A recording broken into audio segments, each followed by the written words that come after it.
Today is actually the week after I wanted to do this stream. I wanted to talk about this deck going into SCG Worcester because it was going to be the first, the classic there was going to be the first modern event since the new ban list update, at least the first big tournament that I keep track of. And I think with it also has the London Mull involved. So with the London Mulligan and the ban list updates, I think there was a little bit that had changed with Phoenix. And I kind of wanted to talk about my deck going into that tournament. Oops. And didn't really get a chance to because Moto went down the day I was going to do my stream. And so there was no content last week. And I didn't get to talk about this version of Izzet Phoenix that I ended up playing in the Classic.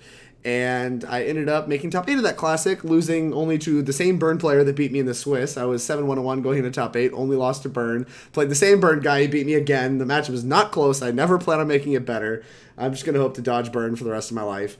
And yeah, so it was a sweet tournament. And it was like, it was kind of interesting, right? Because like I knew the Standard Classic was only going to be like 6-7 rounds, and I chose to play the 9-round Modern Classic because I felt far more confident in my abilities with Phoenix than I did with any deck in Standard, in my ability to top 8 that tournament. And I feel very validated with the fact I actually did make top 8 of the Modern Classic. That really makes me feel like I made the right decision and made the right call in my my confidence and prowess with this deck. So that was a pretty neat little tidbit. And so I want to go ahead and break down the deck for you. I believe the main deck is the exact same as I left it before the bannings, which is good. This is by design. And like what I was talking about with Izzet Phoenix before the bannings was that I wanted to handle the Hogak matchup outside of board. We were going to win with our main game plan in the main deck with Thing in the Ice, and then we're going to beat them with ley lines out of the board. And that's all the concessions I wanted to make as far as the deck goes, because I wanted to keep the core power level of the deck. Unlike the actual saying, if it's broken, don't fix it. If the deck is broken, don't make changes to it. It's broken. So I think this list of Phoenix is still insanely good. And like I said, with Hogak gone, there's no changes you really want to touch to the main deck because I didn't make any main deck concessions to Hogak. I kept everything the same. I left the deck kind of exactly where it was at so I could maintain the power level against the rest of the field, and I plan to beat Hogak with ley lines out of the board. So, as far as the main deck goes, you're not going to see drastic changes there. I don't think anything needs to happen with the London Mulligan, and there's no changes because of the Hogak deck. So, the main deck should stay the same. So that brings us to the sideboard. How's it going, Super Guy?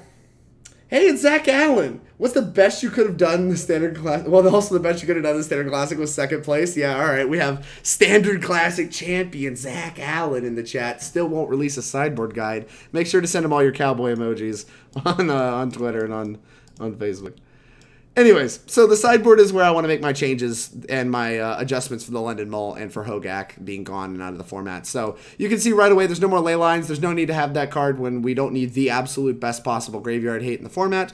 Ravenous Trap is more than enough to beat Dredge, I think.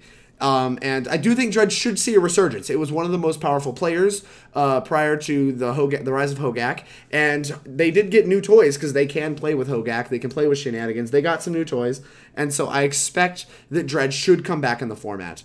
So I'm a little worried about that, and that's why I've moved off of Surgicals and onto Ravenous Traps, because Ravenous Trap is much higher impact against Dredge than just Ravenous Trap is. Yeah, Ravenous Trap is higher impact than Surgical Extraction. Talking's hard. And so I want to be on my 3 Ravenous Traps and instead of Surgicals. I also wanted another card for both Humans, which I think gets a lot better with the London Mulligan rule. I think Humans is a deck that gets a lot better. And so I wanted another card for Humans while maintaining another kind of graveyard hate piece for the Dredge deck. And so I ended up putting a second Inger in the board, which you can see here. So now we have like this kind of package for Dredge, which is pretty exciting. Being able to go up a card for Dredge and Humans is pretty attractive, and so I'm excited to play the second Inger of the Gods. Also, you can see I no longer have Spell Pierce at all in my deck. This is kind of a concession to the Neo brand deck. Why only a 13-card sideboard? The daggers! You can see I went up another Force of Negation. I wrote an article pretty recently on Hipsters of the Coast. I was going to plug that too, man. I had everything planned out. But I have an article up on Hipsters of the Coast from last week that was talking about how people aren't playing enough Force of Negations with the rise of the London Mulligan. And I do think that's still true. And I really want to kind of show that in the Phoenix deck, and I think that Force of Negation is in a really good spot in the format. If people are going to be trying the Neo brand deck, it's really good. It's really good in the mirror, allowing you to tap out and still catch like Ascensions or Arias, generally Arias. And you could still be playing your main game plan, and the exile obviously matters in the mirror if you tag like a Faithless Looting or something like that. So excited to play a high number of Force Negation. Excited to get a little bit more flexible of a card in our deck in the form of Ravenous Trap. A little better with cantrips than Leyline is because you can cantrip into them, but it is a little lower power level than Leyline is in the graveyard matchups. But it's still very good against Phoenix, still very good against Dredge, and I think that's the correct choice. Second Anger, help out the Dredge matchup while being good against humans, which I expect to get better. And the rest of the cards are the same as how I had them before. Like 2 Aria of Flame, I still think is correct. There's a lot of matchups where you do want Aria of Flame, mainly like Ensnared Bridge Chalice matchups, as well as fair matchups where you can afford to just like take turn 3 off and not affect the board. You still want Blood Moons. Not that Amulet is overly big, but it is still pretty impactful against the three color fair decks like Jeskai and Jund, which have seen a little bit of resurgence because of cards like Red and 6 and Force Negation. And so I still think I want access to my Blood Moons as like a punk out plan. Tron is still something people are playing, Eldrazi Tron, etc., stuff like that. And so it's really good in some of our like tougher matchups, and it's a nice thing to have access to in our sideboard. And generally, I think if we never have to bring these in, that generally means we're probably in a good spot to be winning the tournament. Still want Flame Slash as a 1-mana removal spell for both the Mirror and humans. Jace is actually a little worse now. So talking about cards that I want to be keeping my eye on as we go through these leagues, I think Jace is a little bit worse now because part of the reason it was really, really good was in the Mirror, you plan to take out all your bolts, and then you plan to surgical Arclight Phoenixes, and now we neither have surgical, or, well, I guess we just don't have surgical in our deck anymore. And now everyone's playing Aria of Flame, which pressures Jace the Mind Sculptor. So it's less likely to be able to just stay around after you resolve it. So I do think Jace is a little worse now. And like I've kind of just kept it because it's still been pretty good in the fair matchups and stuff like that. But there's a good chance there's a better card for this slot. And I don't know what I want it to be. But that's something I'm going to be keeping my eye on as we play through these matches. And lastly, I like the Beacon Bolt a lot for like the Mirror. And it's still good against humans. I really like the Beacon Bolt a lot. Pretty happy with that card. But Jace is the one I'm kind of keeping my eye on. Obviously, Blood Moons if we want something else. All right. Some of you in chat said you had questions. I'm going to pull up the Sideboard Guide real quick if you guys want to ask your questions before we get started actually playing the games. Then now is a wonderful opportunity to do so. Where is it? There we go. All right. And of course, I'll probably have a sideboard guide for subscribers in the subscribers chat in my Discord, and as well as on the Nova Patreon, which I will have links to in the description below of the YouTube video and on the Twitch panels as quick as I can. That was something that got released this week, and I haven't really had time to update all my platforms for this. Boop. So I'll have a sideboard guide for this version. Shouldn't change too much from the version I wrote about on Hipsters, but there's obviously some fundamental deck changes. All right, what we got? My only problem is no Abraider shenanigans. So Abraid, I think, is just a little clunky. And with the Echoing Truth in our deck and the addition of Aria of Flame, I'm not really scared of any artifacts. Like, even Chalice of the Void, I'm just not as worried about that card. I think we can beat it a little bit better out of the board with Aria of Flame than with a card like Abraid. It's just, like, too low impact of a card. I'm not really happy with these artifact cards when I don't think they're very good against the Wurza decks to begin with. And I think that in general, we're already pretty good at, like, our deck's already adapted a little bit to beat the Chalice of the Void deck, so I already think we're kind of in good shape there. Have you considered Saheeli Sublime Artificer? A lot of people have been talking about that card recently, Teddy, and I don't really understand why. I feels like it fills the same role of attacking on a different axis that Aria does, but it's just generally worse at it because you can attack it. Like, so you can attack it. Yeah, it makes, like, creatures, and you can argue it impacts the board a little bit better, but a lot of the spots I wanted Saheeli specifically were in matchups where you were aggressively attacking my graveyard, or I could afford to just, like, kind of throw it out there in turn 3 and, like, untap and just go off with it, and, like, you know, I have this time to just make a bunch of tokens, which is, like, the fairish matchups. And that feels like that's kind of a lot of the same role that Aria fills, but, like, it just kills a lot slower, you know what I'm saying? I don't really think it's, and it's, like, easier to kill. I don't think it's as good. All right, do you have any must-haves for keeps or moles? In general, like, for example, with humans, I never keep a hand without a 1-drop. Oh, so dealing damage, generally, I want to keep, obviously, it has to have at least 1 land. If it has 1 land, then I want at least 2 cantrips, because I want a cantrip to find a land, and then I want a cantrip to find whatever piece the hand's missing, because usually it's, like, missing something else.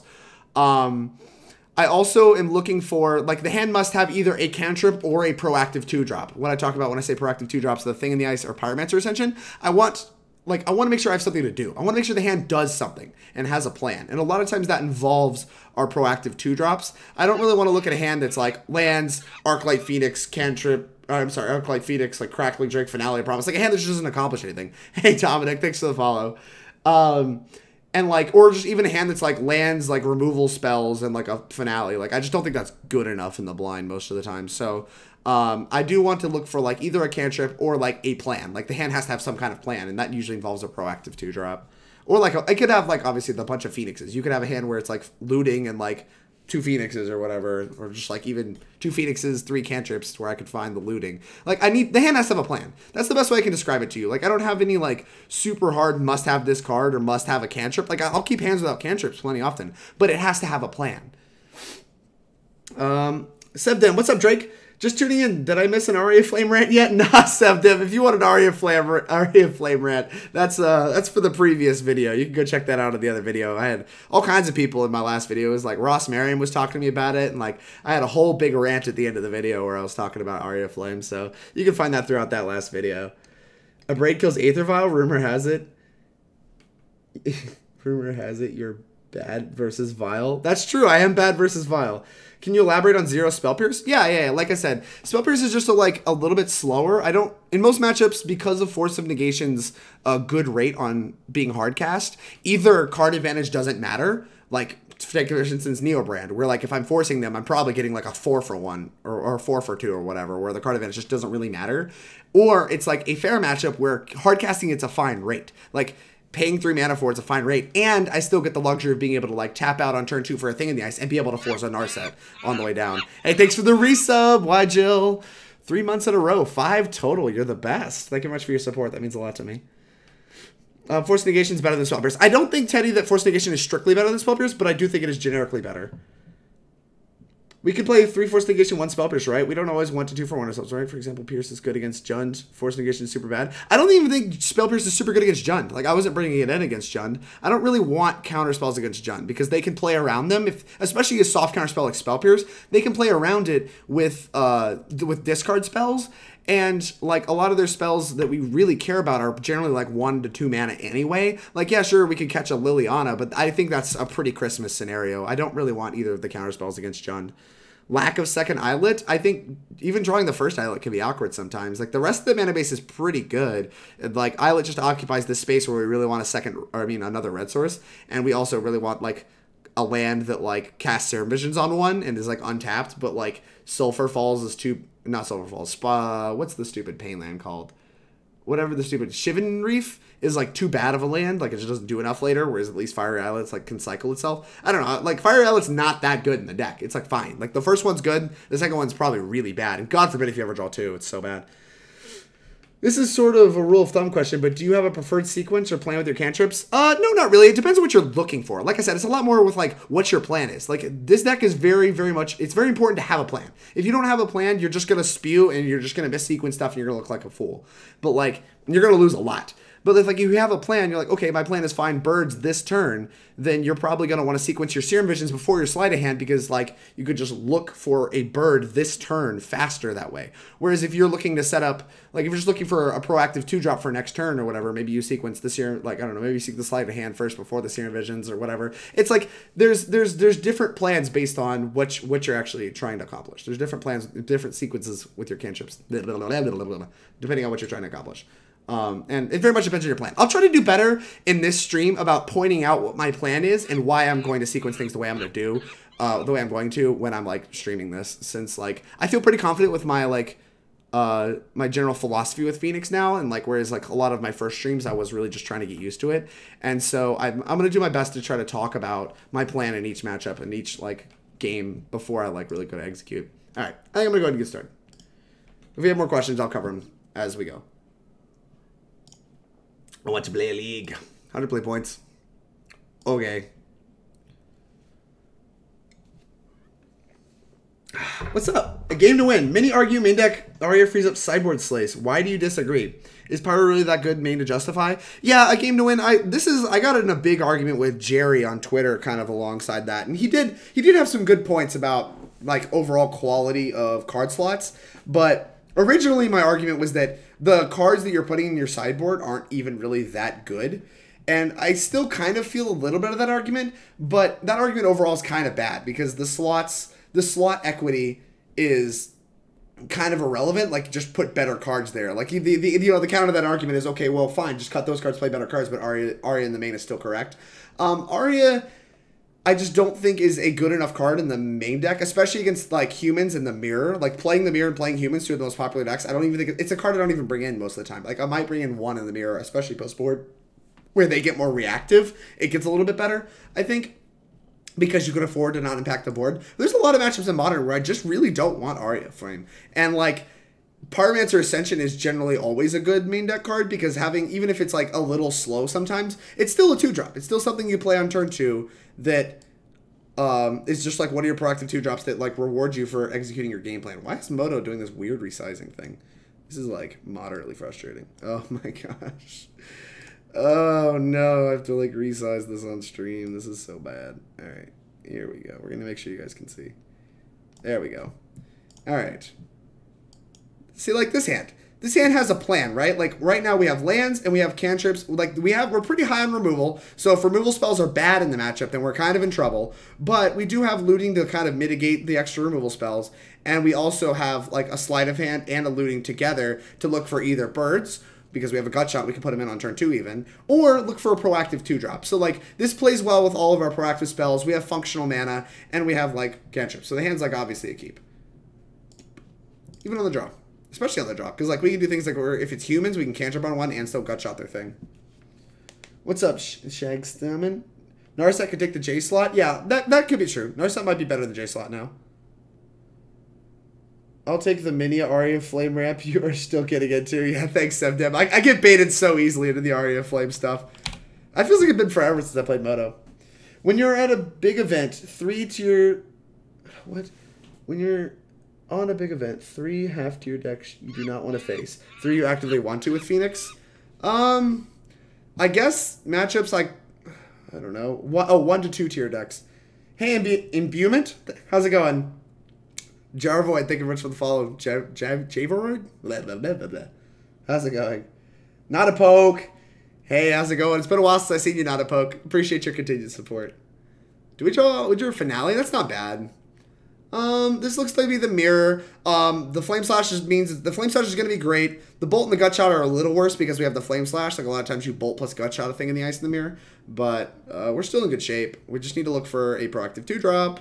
Because all of the 2-drops are insane in the matchup. A thing in the ice on turn 2 and a Pyromancer Ascension on turn 2 are both busted. These cards are both pretty good in the mirror. But we don't have anything proactive to do right now. We do have a Faithless Looting, so we're going to take our Arclight Phoenix. Go. This kind of punishes us if we don't draw a red land, though. Like, I did sequence on the island first, just to kind of potentially save life if we drew Spirebluff Canal. But now we can't, like, go, like, Flame Slash your thing in the ice, looting, gut shot. Which is my own fault. Oh, God, I lied. This is a Dreadhorde Arcanist strategy.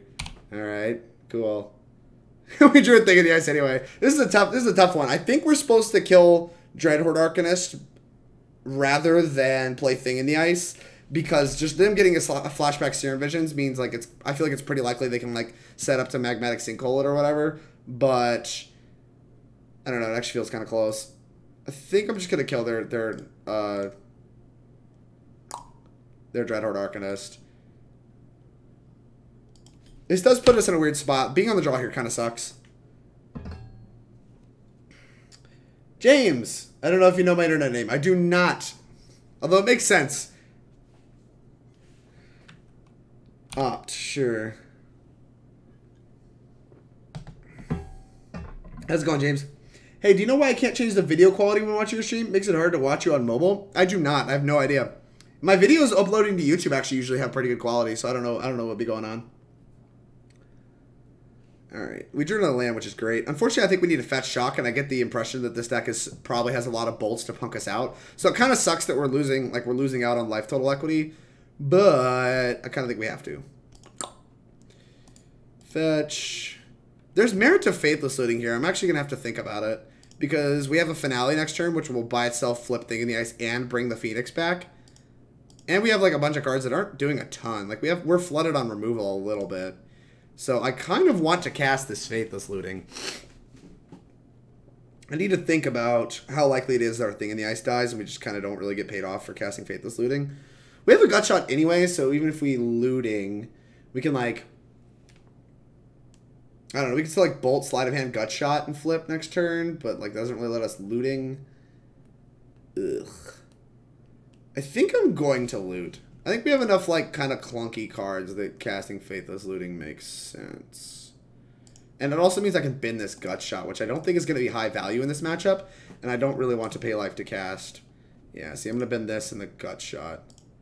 And now we're in, like, good shape. We still have, like, higher quality removal, things that kill at least Dreadhorde Arcanist, and, like, you know, we'll still kill in either X1s. And we don't feel like we need to pay 2 life to cast it next turn just to flip our thing in the ice. And, like, I feel like this payoff is just better. Even though it wasn't as good as it could be, like, we still, like, cantripped into more cantrips, and, I don't know, it just felt like a pretty high value play. Yeah, okay. Now this finale looks really good, especially if they tap out.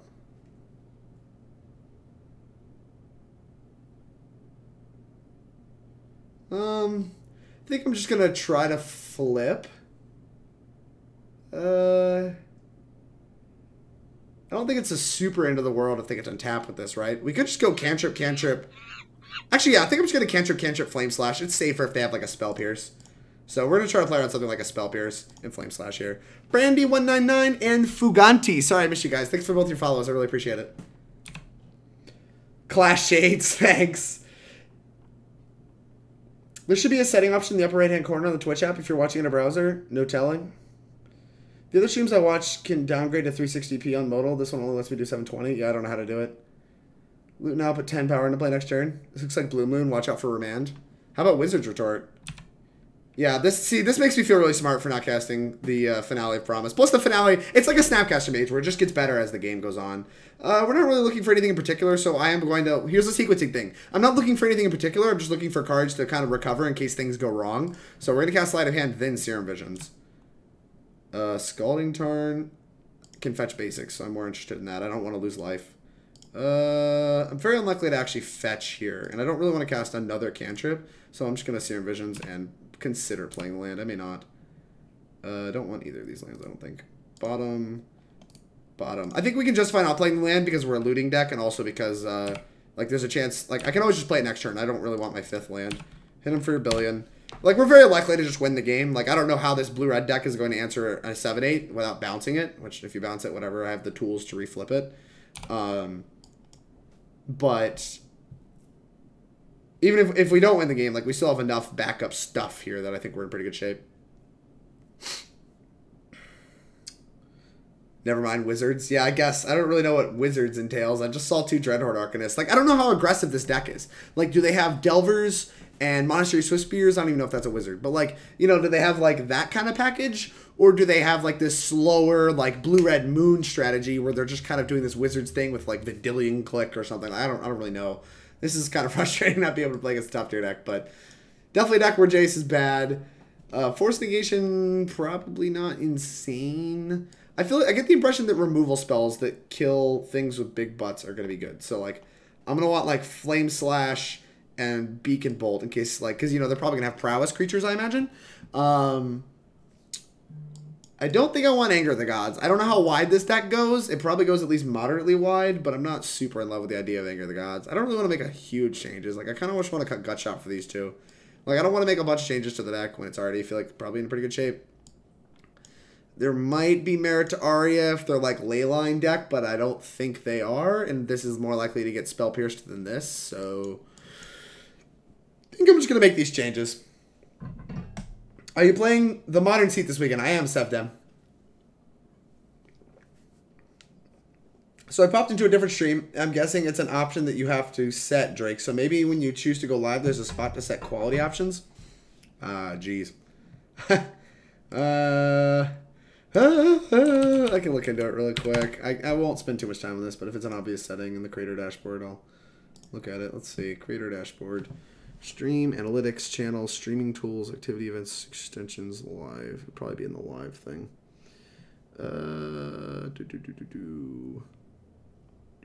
Notifications. It doesn't say anything. I could set stream markers.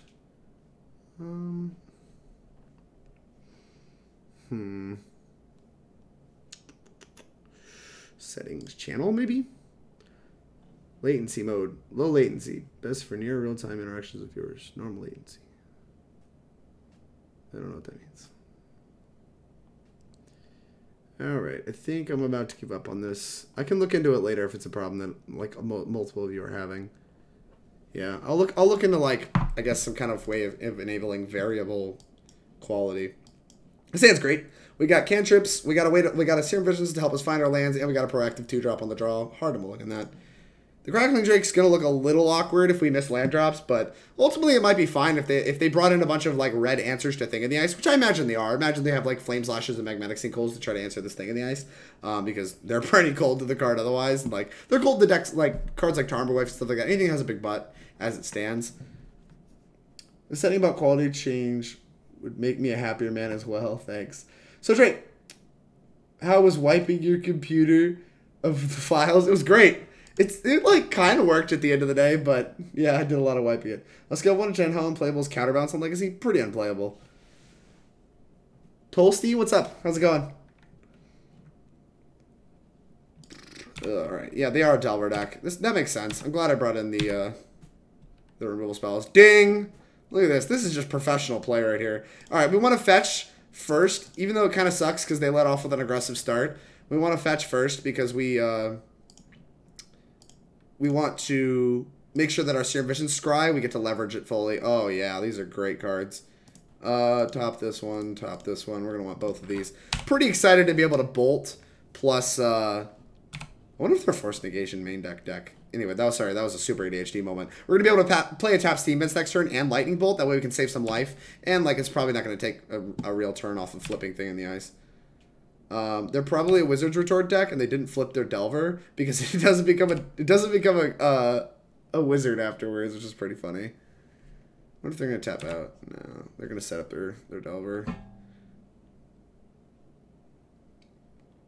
This means I might bolt main phase. Oh, well, never mind. Now I just want to play Thing in the Ice. Because like now these are both gonna flip, and we're gonna take 6. I also have Echoing Truth to pick them both up. I could do that. I could just main phase that. That's kind of sick, actually. What do we think of that, chat? Do we want to just, like, Echoing Truth, pick them both up? Because, like, they definitely just they put 2 cards on top of their library. Counterbalance ass. Counterbalance is, like, fine. I don't think it's very good. There's a lot of variable CMCs right now.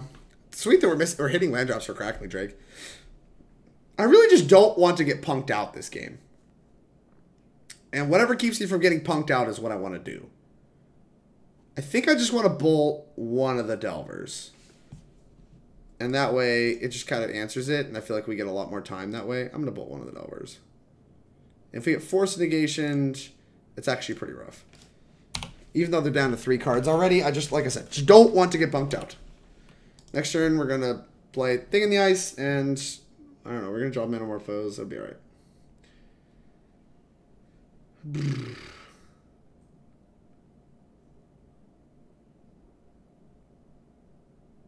Interested to see if they have another creature here. What did they flip off of? They revealed Opt. I think there's a good chance they have Wizard's Retort. And I didn't love the Echoing Truth. Okay. There's a good chance if we play Thing in the Ice, it gets Wizard's Retorted. So now I actually think I want to Echoing Truth it on their turn. So I think I'm actually going to lead off with a Faithless Looting. Maybe they'll counter it. If they don't, I really am looking for a land. So that I could play Crackling Drake on the next turn. Like I want to Echoing Truth and untap Crackling Drake. I'm not even sure I love that too much. But I really also like Thing in the Ice into Morphose would be kind of nice. I don't know. We just hit our land, right? So...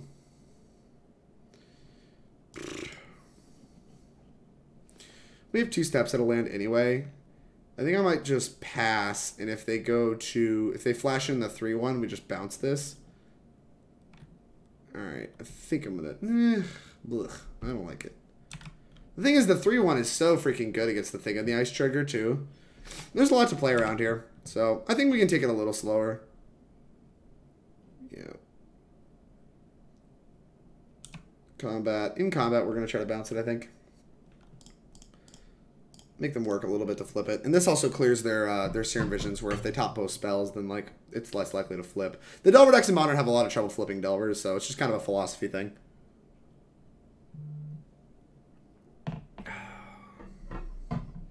Perfect. And now it's just like, they can play Delver and hold up Wizard's Retort still, but they lost out on a lot of damage. Oh, no. Okay. Flame Slash. Well, that's pretty good. Now we get to resolve Thing in the Ice and Flame Slash Dreadhorde Arcanist, which is about best possible. That was a good draw. Goodbye. What was yield? Okay. So, I wouldn't mind, like, if the Delver flips, it's fine. If the Delver doesn't flip, that's probably the best possible.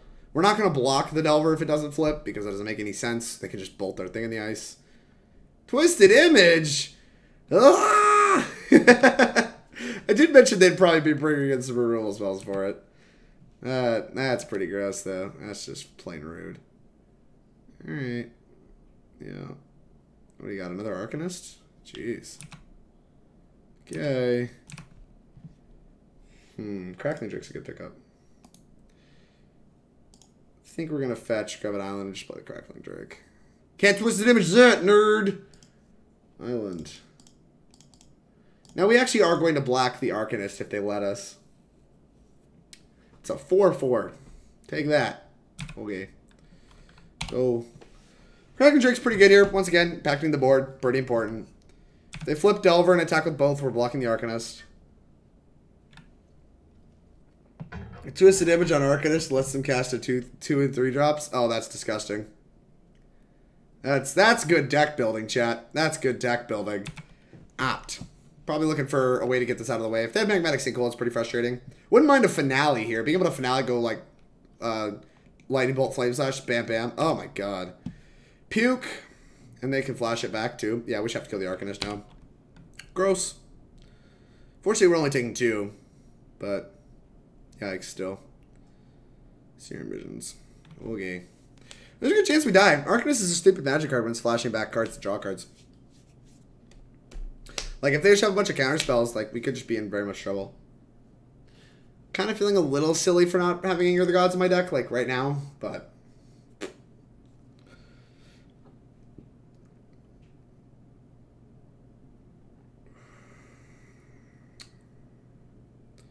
Ooh, Thing in the Ice is a nice one, but they can just flashback Twisted Image. Puke. Alright, yeah, we gotta get this out of the way. So, let's just start by casting some cantrips. We're Hail Marying, looking for removal spells right now, because otherwise we're just going down to this Arcanist. Blue-red. Land ain't it, Chief. Sleight of Hand. Lightning Bolt. That counts. I'll take it.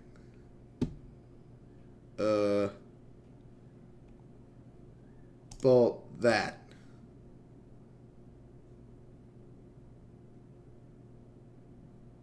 That worked. Alright. Put this in tapped. That might have been wrong, given that I have lootings in my hand, and there's a chance I want to discard it, but, like, I do think I want to play my 5th land here. There's a decent chance I'm going to want a Crackling Drake plus play another spell. Alright, if they flip, I die to Bolt. This is gross. What is happening to me? Trickster. Alright. Yeah, now we need them to not flip. Okay, good. We're running hot. We can go to 5. We might still get double bolted here, but it doesn't make sense. They would reveal the bolt and flip. They could crack Islet and still double bolt me. Have you ever considered Arcanist in your deck, or is it too bad with Thing? I don't know that it's bad with Thing. It's just bad against Bolt. Like, the rest of our deck is very insulated against Lightning Bolts, and so, like, Arcanist is, like, really bad in the mirror, right? And, like, it just kind of is, like, a slow card advantage engine, whereas, like, our methodology for getting card advantage is just never flooding, so we have a different form of card advantage engine anyway. What is all this crap? Are you just gonna hope I can't... What are you doing? Okay, you're just drawing a card. Alright, well... Yeah, see, like, here's a good reason why we might want our 5th land. The thing is, about this, I don't think we can actually flip our 2nd Thing in the Ice. So... let's just Faithless Looting and try to... What does this do? I don't think... Jorian is hot. Their deck is sweet. Let's just Faithless Looting. See where we end up. Okay. Need some help. Don't think this Crackling Drake's going to have a ton of text. Or this land, really. Alright, let's discard all this nonsense. Ooh, Sleight of Hand. Although the land might be more relevant than this thing in the ice, but I'm just kind of keeping it as a backup for like if they have another bounce spell later. Arclight Phoenix, Finale of Promise. Gosh, this is like one of the hardest things like I've seen. No, because I want the Finale to kill 2 creatures, and I want the freaking Arclight to like put into play. Ugh, this game sucks. I think we have to take the Arclight Phoenix, which is like super frustrating. Alright, 3 for looting. Yeah, see, like here we would be guaranteed a 3rd spell with the land flashback, whereas if we miss on spell spell here, then I feel really stupid. Oh no! Discard that. I guess just bolt them, put them to 1, that way they can never tap this. Seems fine. Not a poke! Thanks for the donation. Call this incentive to investigate variable video quality in your stream. Working is better when I can watch you and not just be stuck in audio only. If you can't make it happen, no worries, I'll still be around. Yeah, I'll try to make it happen after the stream. I'm so sorry that happened to you. That's really, really frustrating. Alright, let's bolt them, I guess. Kind of sucks, because I would like to bolt one of these creatures. Bolt you. Alright, use an Awoken Horror. Put you to 11. Combat. Put you to dead on board. And dead in the air because you have no flyers currently. Okay, go! They have to draw a bolt to kill me, or we have them dead to this bird. They can't just, like, replay their stuff. So, find it? Oh, they're going to trickster down the bird. That's so smart. They're so much smarter than me. So do we just cantrip then? I guess we were supposed to just, like, cantrip and find our way into, like, stuff. Oh, gosh. But am I supposed to play this thing in the ice first? I want to be able to flashback looting, so I don't think so. I don't think this thing in the ice is going to play this match. Like, we're probably going to discard it to this Faithless Looting. Make a blue and a red. Oh, gosh. Flashback this looting. Bolts and stuff. Cantrips also kind of work, I guess. Yeah, I guess we'll discard all this stuff. If we find another bird, I think we're in business. And we've been through over half the deck. Ascension. Oh, no. Bottom both of these. These both suck. Faithless Looting. Find a bird. None of these are birds. Alright. Yeah, like I said, being at 2 kind of makes me think that... Yeah, they have to tap down a thing. And then if they have an answer to another thing, we're dead. Okay. So they just have another trickster and we're dead. Ugh, gross. We missed. We missed on another bird and died. This game sucks. Alright. Yeah, you got me. That sucks. I guess we could also draw a bolt, but I think we bit through 3 of them. Yeah, we bit through 3 bolts. So, like, we were drawing in, I don't know, however many cards, 5, 6 cards into another bird or a bolt. Arcan is better than Bob.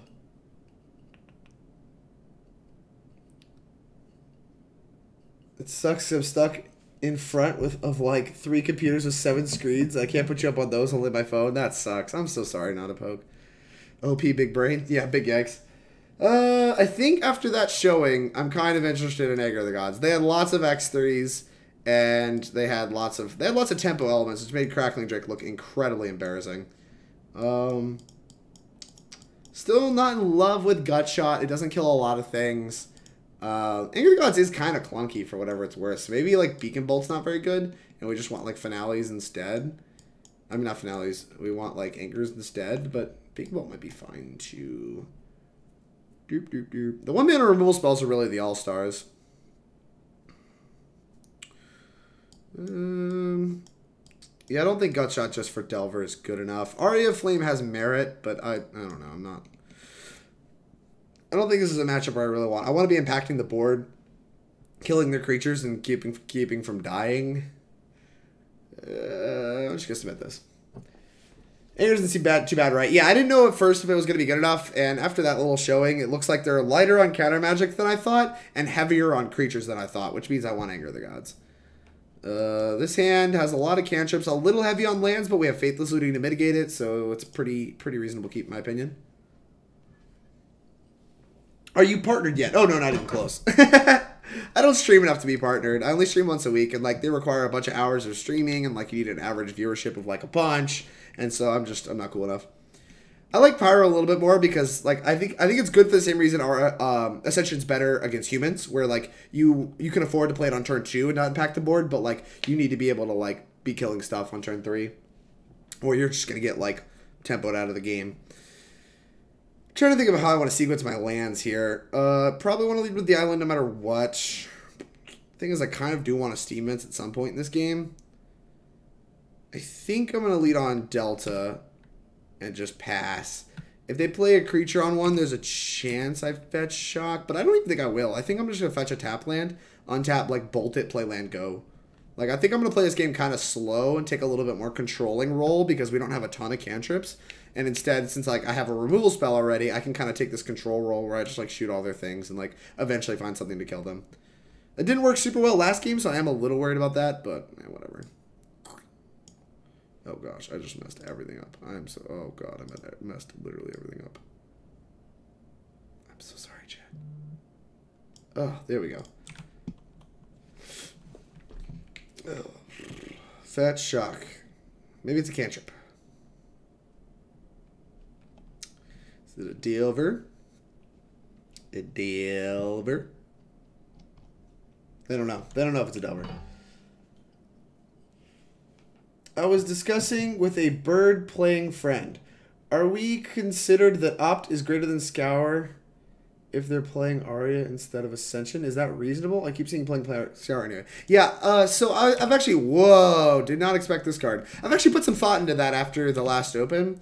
I do think that Opt has merit, but Thought Scour still makes like Crackling Drake pretty good and like powers up things like Beacon Bolt and stuff like that. But if you have like none of those cards in your deck, I do think you should be playing Opt over Thought Scour. Like if you have no payoff, like not even like one Magmatic Sinkhole, I don't think is enough. But like if you have Magmatic Sinkhole and Crackling Drake and like Beacon Bolt, then like maybe I think Thought Scour has a reasonable chance. Like Opt isn't super good, and the random chance of hitting a bird is also pretty relevant. But in general, like, yeah, if you don't have at least something else that really benefits from putting the 2 cards in the graveyard, then I do think that you should be playing Ops instead of Thought Scours. That's actually a very good point. All right. How do I want to sequence stuff? I think I want to take the same line I was just talking about, where I want to play an island. Serum Visions looking for a thing, and kind of just want to bolt this. I don't know. I kind of want to just like the tempo advantage of like being able to bolt this without them being able to have their Wizard's Retort online. So if I find a 2-drop, they have to play a Wizard next turn. Yeah, let's Serum Visions first and see if we care enough about this to bolt it. Finale of Promise. Well, that's pretty good with our cantrip engines. And will help us find birds because we have Scour plus looting. Which means, it does mean we need to be pretty patient with this game, though. But the presence of this finale makes me think I'm supposed to bolt this. I'm going to put both these cards on top. And then I am going to lightning bolts. And we're going to pass. And, like, next turn, if they play another creature, I actually don't mind just spewing the finale to bolt plus Serum Visions. Like, it's like, it allows me to use my mana efficiently, spend an expensive spell kind of cryptic commanding them, getting a 2-for-1, and like doing it while they're tapped out. So there's no real risk of like, there's not a huge risk of getting like blown out. Like if they force negation, I'm pretty fine with that. Yeah, I don't want to play the fetch land because I think I'm going to play the mountain next turn. Like I want to take as little damage off my lands as possible. There's a chance I don't even want this land. Oh, they're just not going to do anything? Alright, I'm down to take draw steps. Yeah, here's a mountain. Go. Did they put any on top? They put one on top, one on bottom. The top one's probably a creature, right?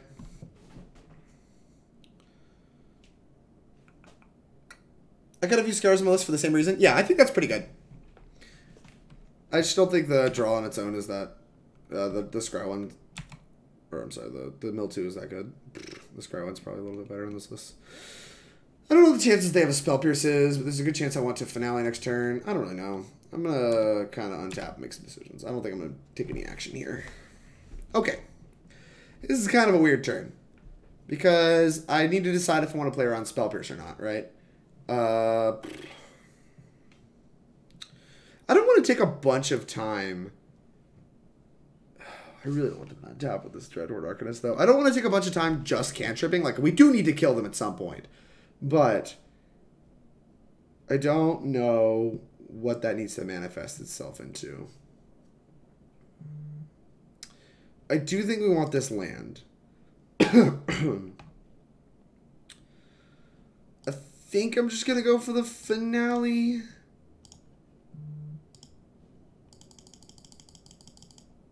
And, like, it still leaves me in a good spot, I think, if they have Spell Pierced. Bolt that, which looks like they do not. Okay, draw a card.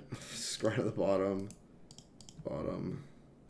Bolt that. Probably should have fetched first, but, man, whatever. Actually, I got really punished for playing this land, because we would have drawn this Spirebluff Canal. I don't really know what I was playing around, but I did think I was going to want an untapped land, but now I don't even really want the untapped land, and we have a Spirebluff Canal I could have put into play and not have to pay life for. I got punished for playing this pretty badly. You can play Morphos, see if it gets pierced. Yeah, the thing is, if it gets pierced, though, I'm still in a bad position. Like, if they Morphos and go, like, Spell Pierce it, like, I just kind of, like, am in trouble. And I would do it before playing my land, right? Because I would want them to Spell Pierce it, but I don't think the payoff for that is very high. Now they have Delver, and I have the same things up, but I'm willing to cantrip next turn. Oh my god, another Arcanist? Are you kidding me? My gosh, cut it out. They draw these things like it's their job. Alright, whatever. Go, my turn. Let's lead off with Scour. We're drawing a lot of lands. We're going to have to cast some lootings this game, I think. Discard Lightning Bolt Finale, sure. Draw another land. The way we drew it up. Alright, let's Morphose. What did I just make? Red, red? Alright, well, never punished. Here's another Morphose.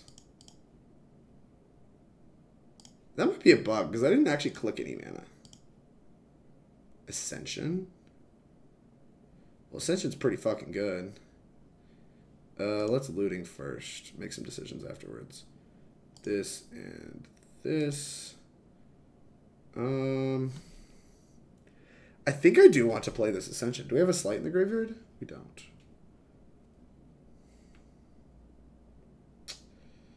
That sucks.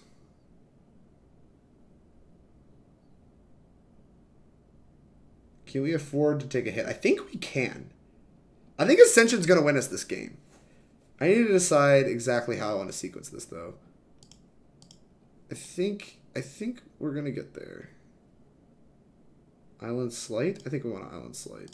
Sleight. This is a little bit of a spew. Perfect. Perfect. All right. Yeah, we're in insane shape for next turn. If they don't have an answer to this Ascension, they're in big, big juju. Big, big doo-doo. Although we're at 7 minutes, and winning with an Ascension can take some time, so we're gonna have to play a little bit faster. I'm so slow with Phoenix. I just take so much time.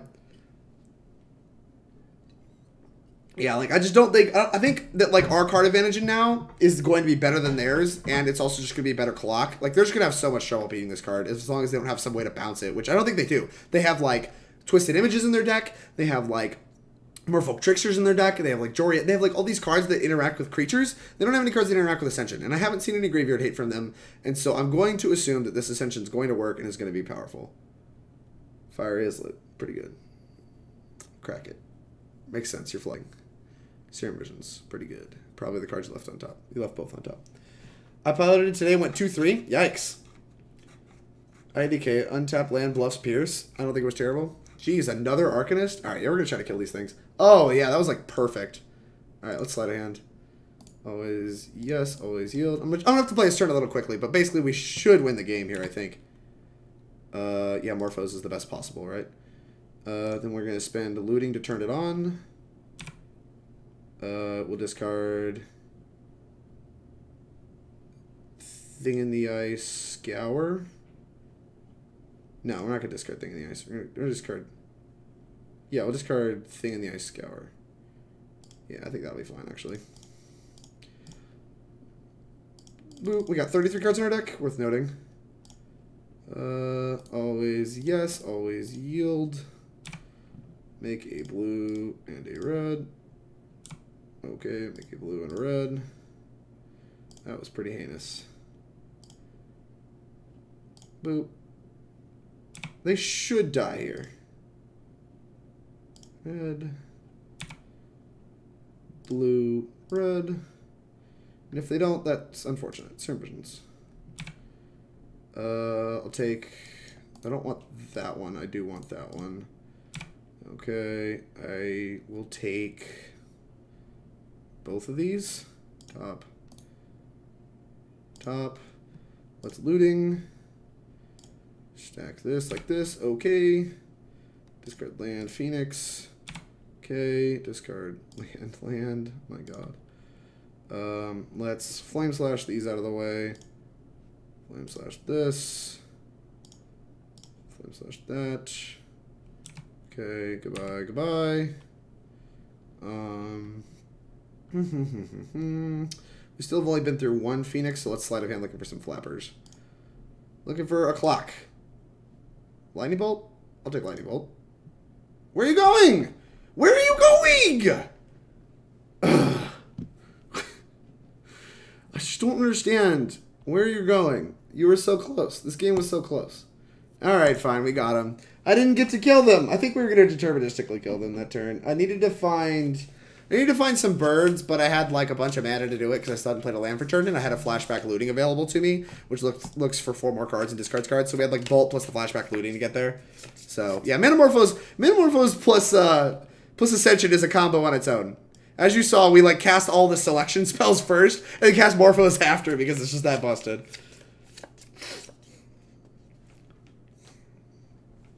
Now imagine if this was an Aria instead of doing this, our opponent would be at 25 and we'd pass the turn. It's very true. So this hand is another hand that's kind of removal heavy, but we have a looting to mitigate it, and we have functional mana. So we're not going to be searching for mana, and we could luck suck our way into a proactive 2-drop, but we have a pretty good chance of hitting Phoenixes on turn 3, so I think this is a snap keep. It's not insane by any reasons, but I don't think there's any reason to bulk on this. They're rolling to 5. What if we get Neo-branded here? I think they were dead. I don't know if they were dead regardless. I don't think I could have cast 8 spells that turn. Like, the reason I cast so many spells was because I was drawing infinity cards, right? Like, the Morphose made mana. Whereas, like, if it was an Aria, I did have Morphose, like, probably, like, 4 cards, but I don't think I actually could have killed them. I think they would have gotten another turn. I don't know. Obviously, I would have had to play it out, but... Utopia Sprawl. Uh-oh. It's even worse because we have no way to fetch an island. Ah! We're going to get Blood Moon on turn 2. I don't really think I care about that, though. I'm just going to play this tapped. Go.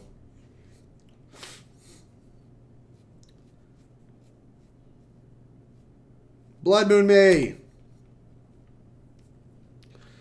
It'd be so awkward if we actually just get punked out by a Blood Moon this game. Gross. Gross. Oh, Molten Rain? Deal. I have like a billion lands in my hand. Here's one of these. Go. My hand's all lands anyway. Hope they play an Arbor Elf. I'd love to gutshot that. Oh, yeah. Player Tireless Tracker. Stone Rain. Oh, Float Red. Okay. My opponent has 1 card in hand. And this game does not feel competitive at all. I feel like I'm just like a lock to win this at this point in time. Like, I don't know what they could feasibly have in their hand that I'm terrified of, but I do not care about these Stone Rains at all.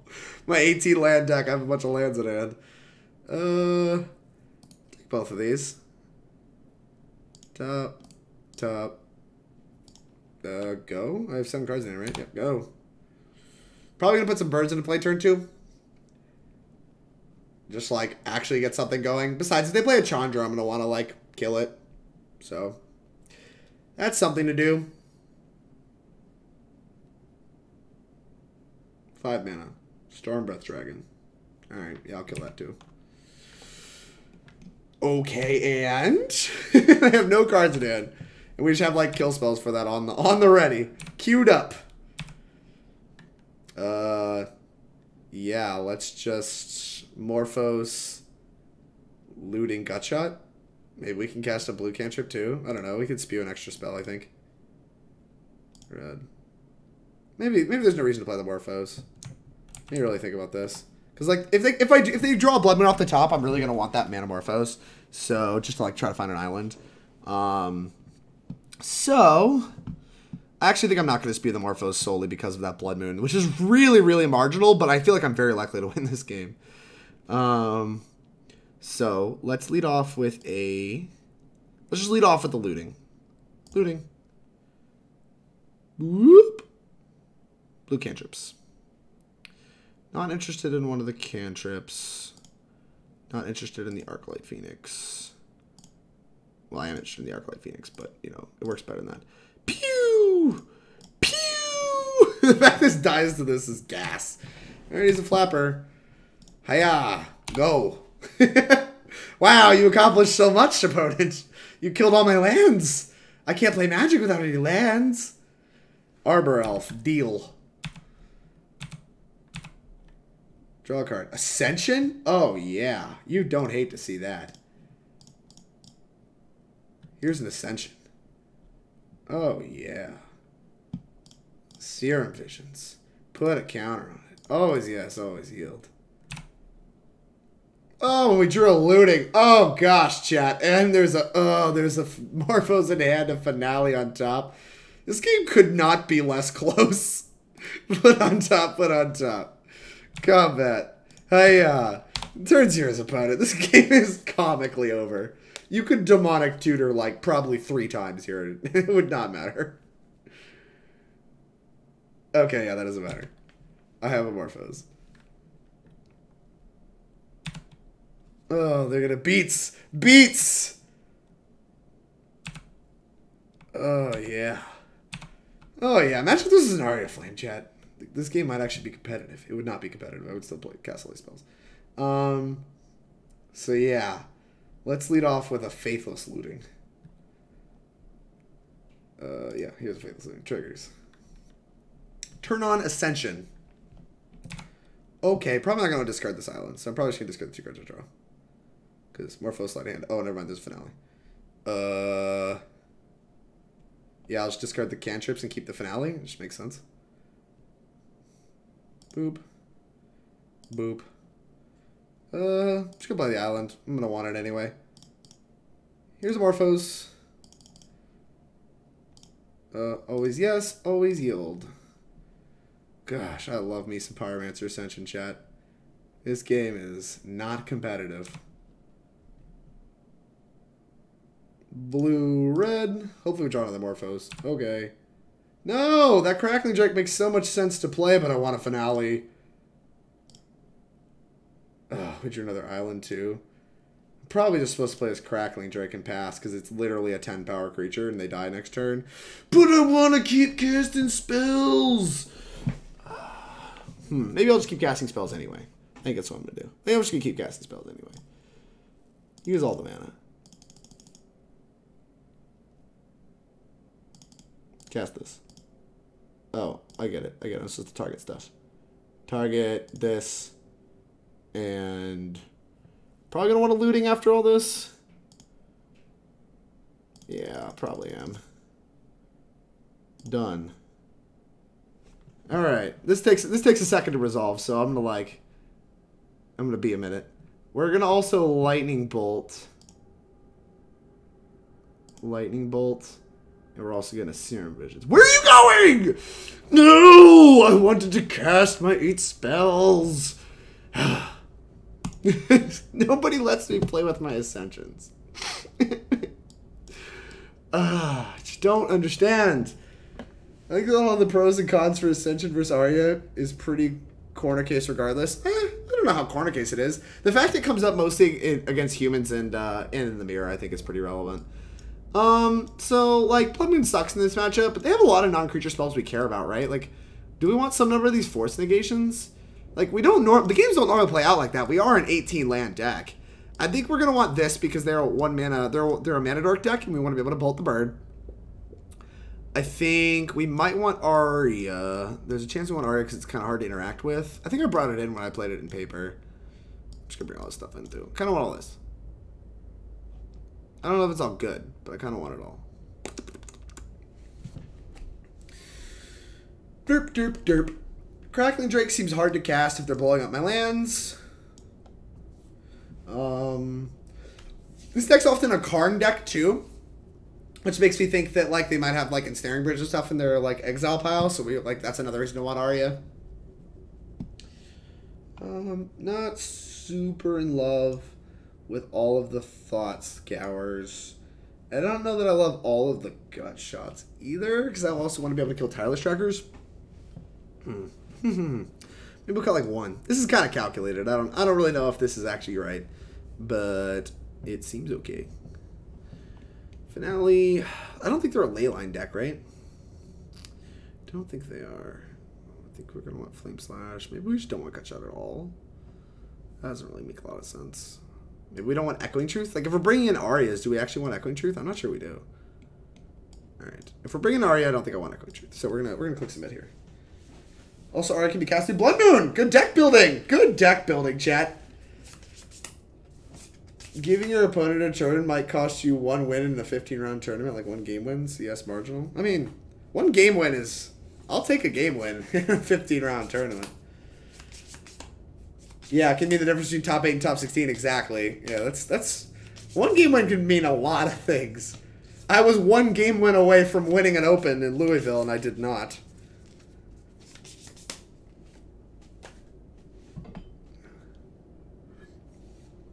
Ugh. The best Magic players are concerned with those little edges. Wow, look, Zach Allen. Let me tell y'all, if y'all don't follow Zach Allen, he's at A22EN, which apparently we're supposed to look like L's. That's what he told me. Follow him on Twitter. He's great. He's a very smart man. Very smart man. This hand kind of sucks.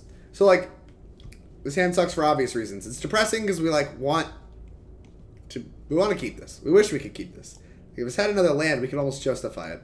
The fact that we're playing against this, like, Stone Rain deck and we can't even cast the Bolt for the Bird makes this an obvious mulligan. Keep. Oh, yeah, we love to see it.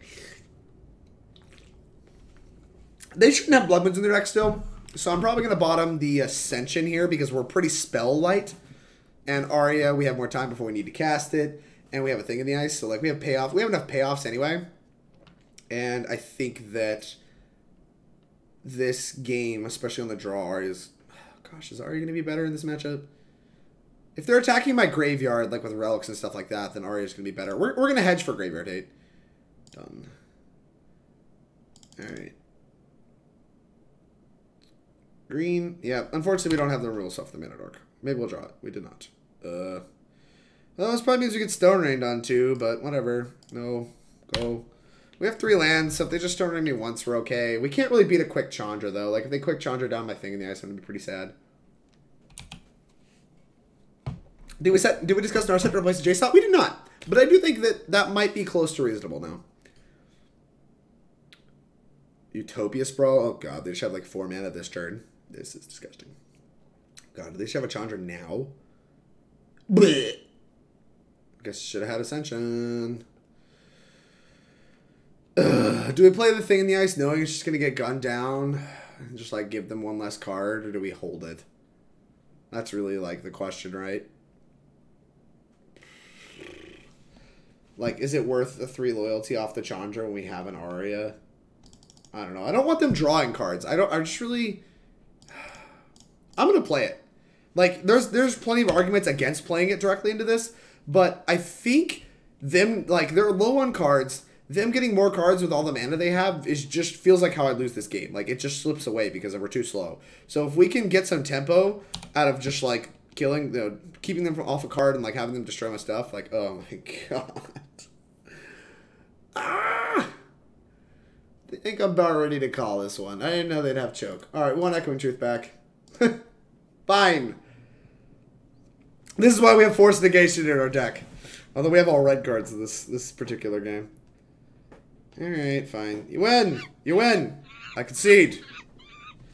Raven88, thank you very much for the follow. I really appreciate it. It's my middle name. Alright, Aria looked pretty depressing there. Kind of felt dumb for bottoming the Ascension. Because at least we could have, like, shocked and double Morphos and maybe gotten somewhere. Ugh. I want this Gut Shot back. We cannot beat a turn 1 land or elves. I mean, whatever. The stupid elf is. The dumb elf. I kind of want to cut down on these, like, mopey enchantment things. Maybe we only bring in 1? Like, all these removal spells feel like they make sense. I want a critical mass of cantrips, so I don't want to cut lower than two Thought Scours. Also, we need a critical mass of blue cards. 8, 9, 10, 14, 15, 16, 17. We have 17 blue cards. God, we're pushing it. Yeah, we have to cut a red card.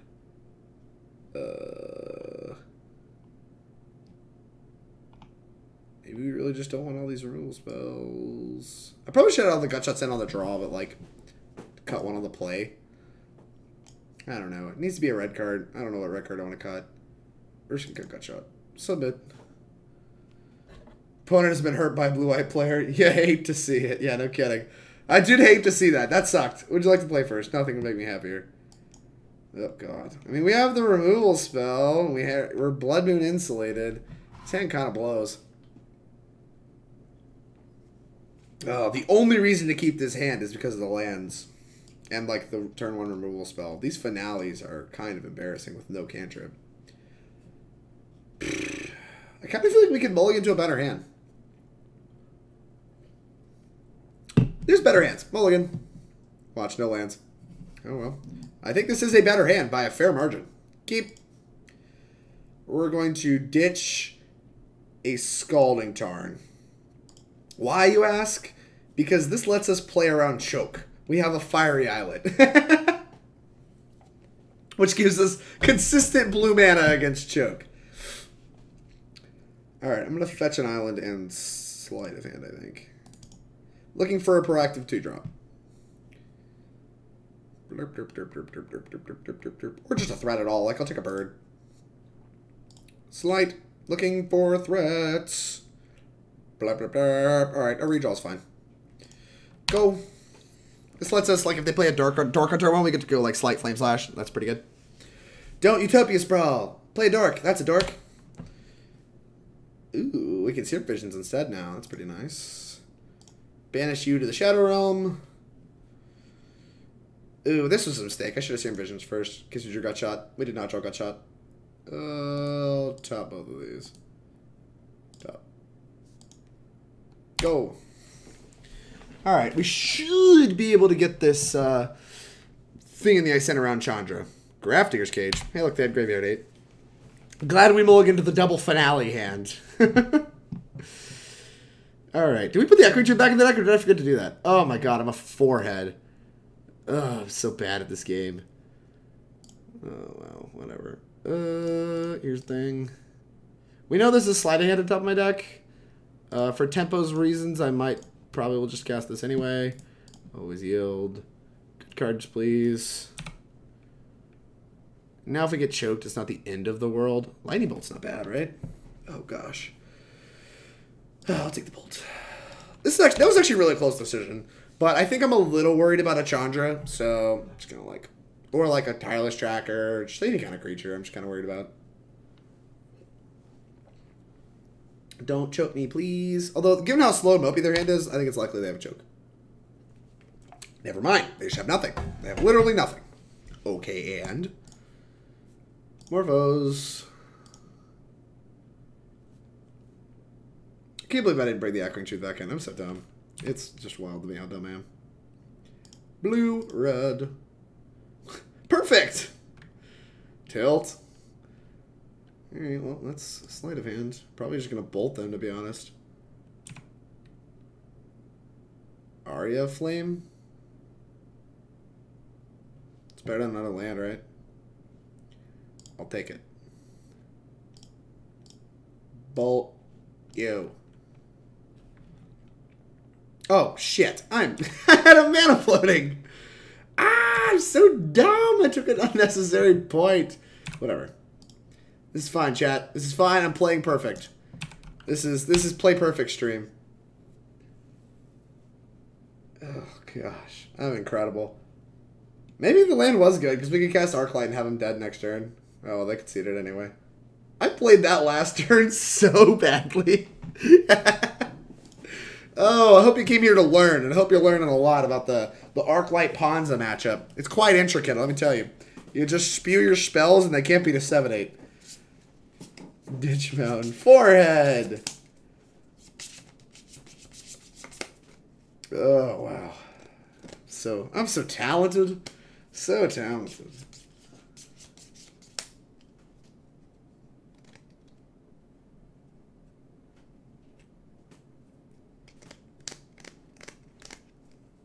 Oh, I just saw this Cane Boy thing. It said if pre-animation 1 was an indication, Ascension would be better because people will go back to Surgical as opposed to Leyline. I agree. What's your legacy player this weekend? Rudy Brixa, manager of Team Nova, is my legacy player. And I have the always lovely Arctic Meebo as my standard player. My team's kind of busted, so I'll see you in top 8, Alec. Oh my god, the fact your name begins with an A. Zach. Allie's playing the standards. She found a deck she likes, which is really good. And Rudy feels really comfortable with Legacy. And I feel insanely comfortable with Modern because this deck is broken. We're 2-0. We've played against top-tier strategies nonstop. Hey, look. Look at this. This hand is just great. Cantrip. Oh, chat. It has Splinter Twin. We have Thought Scour plus Pyromancer Ascension. That's literally Splinter Twin. This is like actually just Splinter Twin. Keep. They're dead. They're dead on turn 2. They cannot win. The game has ended. K7 Avenger. Sorry, K7 Avenger, but I have a turn 2 kill. I have turn 1 Thought Scour, turn 2 Pyromancer Ascension. Busted. Busted.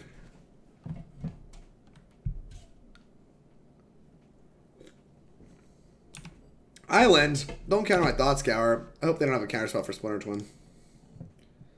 2 Thing in the Ices. Tilt. Wow, that is probably close to worst possible. Blue. Red. Here's an Ascension. Go. You have a Spell Pierce? Oh my god. We got caught by Spell Pierce. What the heck is playing Spell Pierce main? Is this like Blue Eye Control or something? Who hurt you? Oh no, it's Blue Eye Control. And they had Spell Pierce in their Blue Eye Control deck. Why did they have Spell Pierce in their Blue Eye Control deck? Oh no. Well, go. Might crack this Islet. I might actually crack this Islet. Opt. Deal. We have, like, pretty clean answers to Narset, so it would be instep if I did. Like, I would just play Arclight Phoenix and, like, attack Narset. That way it plays around Force of Negation. And then I have to answer my stuff, and then I get to, like, Lightning Bolt it. They're opting again. Stop opting. The Blue Eye matchup is so grindy, and we have some pretty medium cards that we're going to have to try to find equity out of, or find a looting. Alright, well, it looks like they do not have the Narset, so that makes me want to crack Islet. Let's decide. No, I want to cast this Phoenix. Phoenix, Arizona. Ah! Snare Thopter that comes back. Yeah, if they counter it or like kill it, then it gets equity. If they path it, then I get to crack this Islet very aggressively, and that feels good as well. So I'm happy with this trade because we have a land in play that we can get equity out of. Now, if they Narset me here, I'm pretty sad. Alright, they did not Narset me. Maybe they have a Teferi. I don't know. Don't know, don't care. Drew another land. We're not going to play this land under basically any circumstance. Sacrifice a draw card. Thought Scour.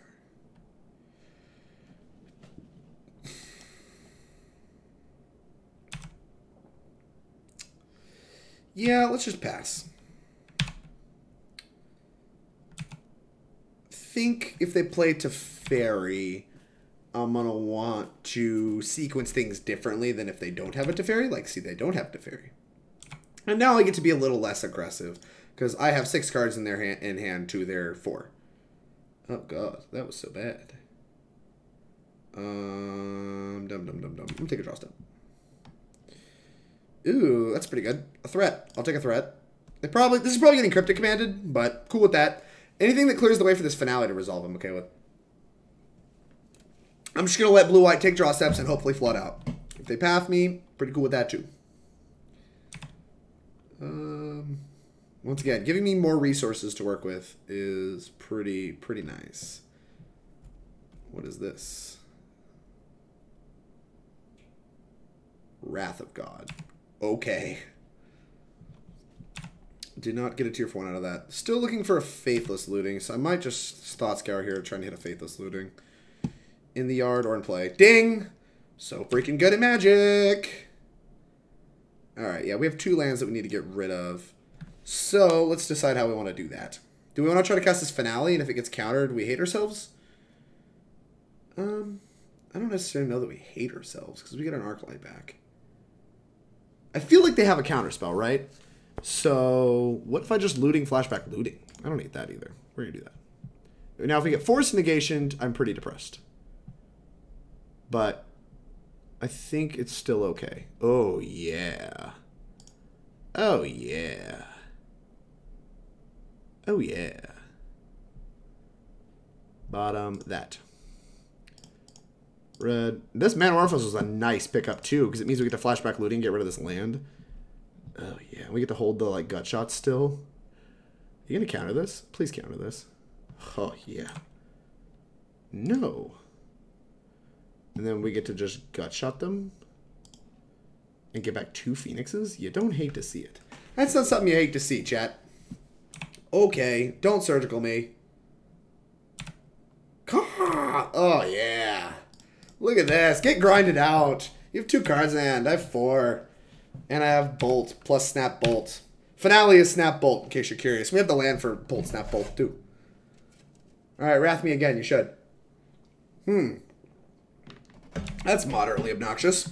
But they have to minus it because they're just like dying to these. Yeah, now it has to bolt. Deal. I could bolt in response, but I'm not even convinced that we're supposed to bolt. We have lethal. Teferi Time Raveler. I don't care at all about that card. Okay. Okay. They might just be dead. You think they have Force Negation, chat? Oh, no. I don't really know that I care either. I might just bolt the Narset and then I have Finale Bolt. Let's just attack and bolt the Narset. Because I'm probably just... I'm not flashing back a looting, I don't think. Doop, doop, doop, doop. Bolt is busted. It can be cast off basic island. Can't cast Finale because it's Teferi. That's true. It's true, it's true. I might just try to kill them. And if they have Force Negation... Sad? What if I don't try to kill them? Alright. We have 2 lines. We have try to kill them. And hope they don't have Force Negation. Or we can just, like, kill some Planeswalkers. What if we just killed Walkers? And cast Finale to draw some cards. Does that drown them enough, we think? It might drown them enough. Let's lead off with bolting the Narset. See where that ends up. Bolt. Narset.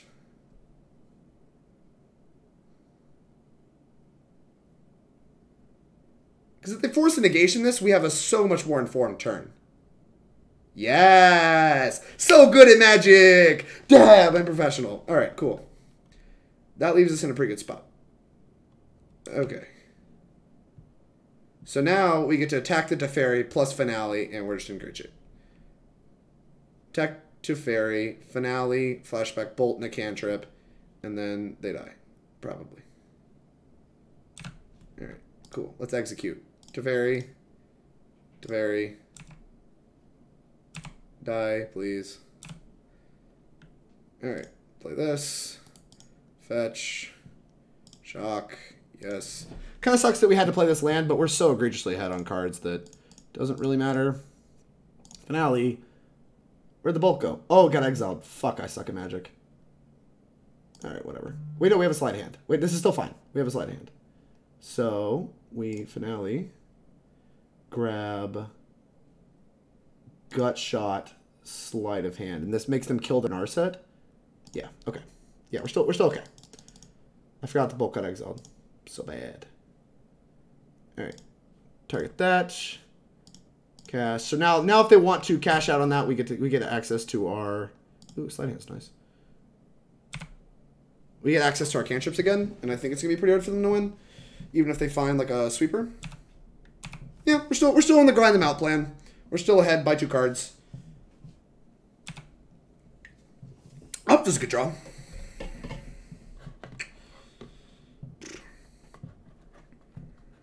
Maybe we should have gut shot again. But I really want them to cash out this Narset, I think. Because I think... Yeah, see, look, they don't even want to cash out their Narset. They left 1 card on top. Is it like a Settle the Wreckage, you think? I'm not really super motivated to kill them, so I think I'm just going to attack both at Narset. Alright.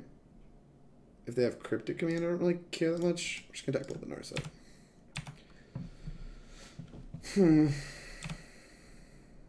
another set died. Does this get us? I don't think this gets us blown out by Cryptic Commander or Sweeper, right? Because it cycles, and we still have plenty of threats left in our deck. Derp. There might be merit to looting now, in case they draw another Narset. But if they draw another Narset, it doesn't really do a lot. And the Sleight of Hand is always going to work. I'm just going to pass. I don't think there's any reason to spew. Like I said, we're egregiously ahead on cards. There's no reason to, like, make any kind of rash decisions. Yeah, that's fine. And they can't have land plus Narsets, so we're in okay position still. So we're just going to cast a bunch of cantrips. Thought Scour on myself. Hope to hit another bird. Did not. We had a Crackling Drake. That's a nice backup plan after the dust settles again. I think I want to Sleight of Hand. Gonna look for some birds. I'll take a Finale.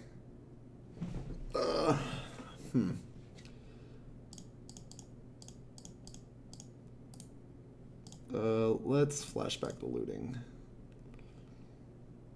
Ascension. Wow, that's pretty good. Land and a looting. Is there a Gutshot in the yard? No, there's not anymore. So we can discard land plus Gutshot. Feels marginal. Feels very marginal. We'll discard looting. That just makes our things better, right? So I've cast looting, Sleight of Hand, Thought Scour, so these birds should come back. Birds, tweet, tweet. Card advantage. Card advantage. We have 5 cards in hand tier 1. This game, yeah, see, like, even though we could have, like, maybe killed them a long time ago, I think this is a safer kill because even though it took forever, we're just, like, insanely ahead on cards, and I just do not see how they come back in this game. I do not see how they crawl back. Snap Wrath does not do it because we have a Finale. Well, I may not even Finale. I might just, like, Pyromancer Ascension. Wrath again. They're just going to Wrath my birds every turn. Yeah, they're a 4. I'll probably try to kill them. Ew. Red, red, blue.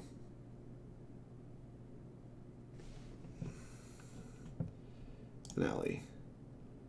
Maybe they're just trying to time me out. I don't really know. Sure, we'll Thought Scour and we will Sleight of Hand.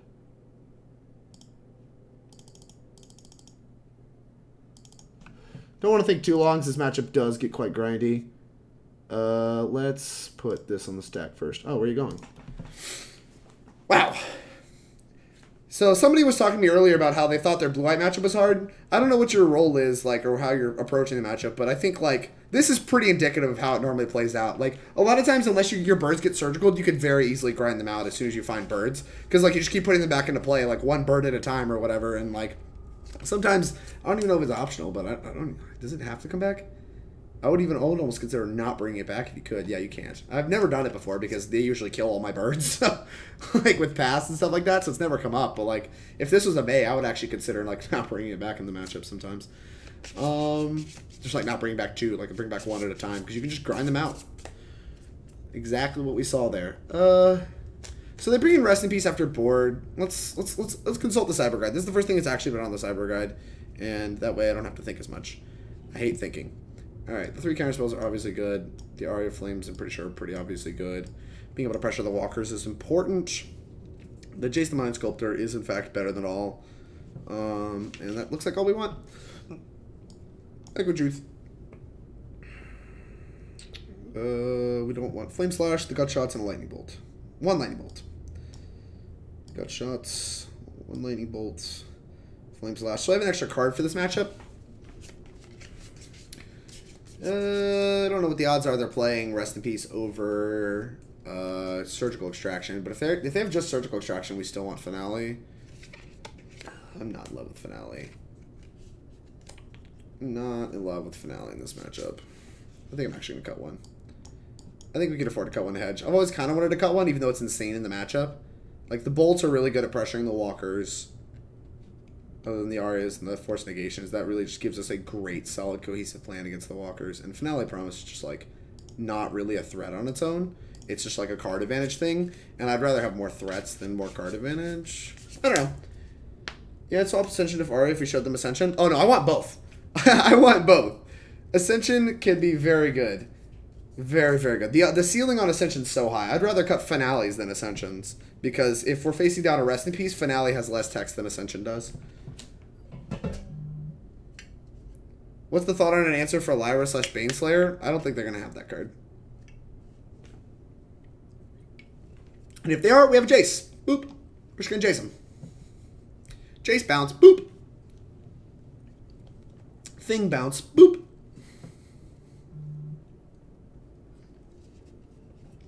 Double bolt. Boop. That's pretty bad. Trying to double bolt, it's not a good plan.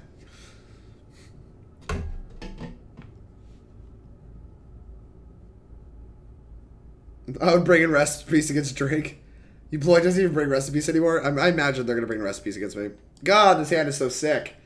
I'm going to keep it. I'm keeping it. I'm keeping it. Don't leyline me. Colonnade. Deal. I might just looting on turn 1 because I really want to land. Another Ascension. God damn it. Yeah, I think I'm going to looting. Gives you the most looks at it. It's shock. And we already have a bird to discard. Faithless Looting. Okay, and bird. I'm not discarding this Jace. I don't even think I'm discarding this Ascension. I think I'm gonna discard this Lightning Bolt. This is monstrous. What am I doing? Ah! Go. This is how much I like Ascension, chat. Just looting on turn 1. Didn't discard the second one. I think the first one's so likely to get countered that, like, I don't want to fuck around with the second one. Oh, they played a tap land. Let me draw land, damn it. Land. Oh, you love to see it, chat. I'm about to get surgical to my draw step. Deal. Deal. Little do you know, I do not care about that. I care about these. I care about these Ascensions, boy. I am trying to turn these Ascensions on. Although they can snap surgical Faithless Lootings, and that would make the matchup pretty hard. Yeah, that would suck a lot. Hopefully they don't do that. Blue, red. If they like Spell Pierce me and they have Snapcaster. Oh, it resolved. Oh, it resolved. Don't rest in peace me, dog. Is the rest in peace me? I can looting the other one away. Narset. They could have a bunch of things here that kind of suck. No. Okay. Lerp. Draw. So we can scour on their turn. Unfortunately, I can't hit a land drop this turn. So I might just play the second Ascension. In case they blow one up. Go. Willing to grind. They have a 3-mana enchantment in play. This is going to make the game take a lot longer, but whatever. This insulates us against some Teferi nonsense. And we can always... We can turn this on really fucking slow. Hey, look. Teferi nonsense. Although, now we can't turn this on very slow. We have to, like, turn on very badly. Okay. Spirebluff Canal. Tilt.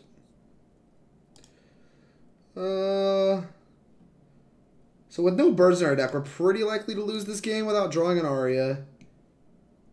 Well, even Aria, they're both at 5. We're in pretty bad shape. Don't want to looting yet. So I can scour, put a counter on them, looting, activate them.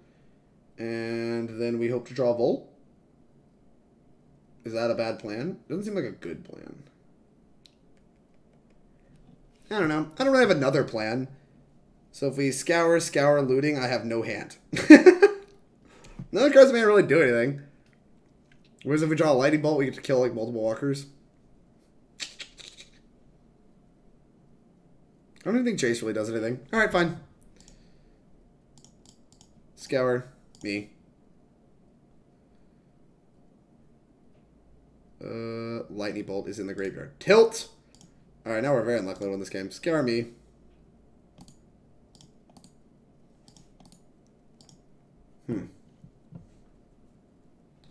This is a good hand, opponent.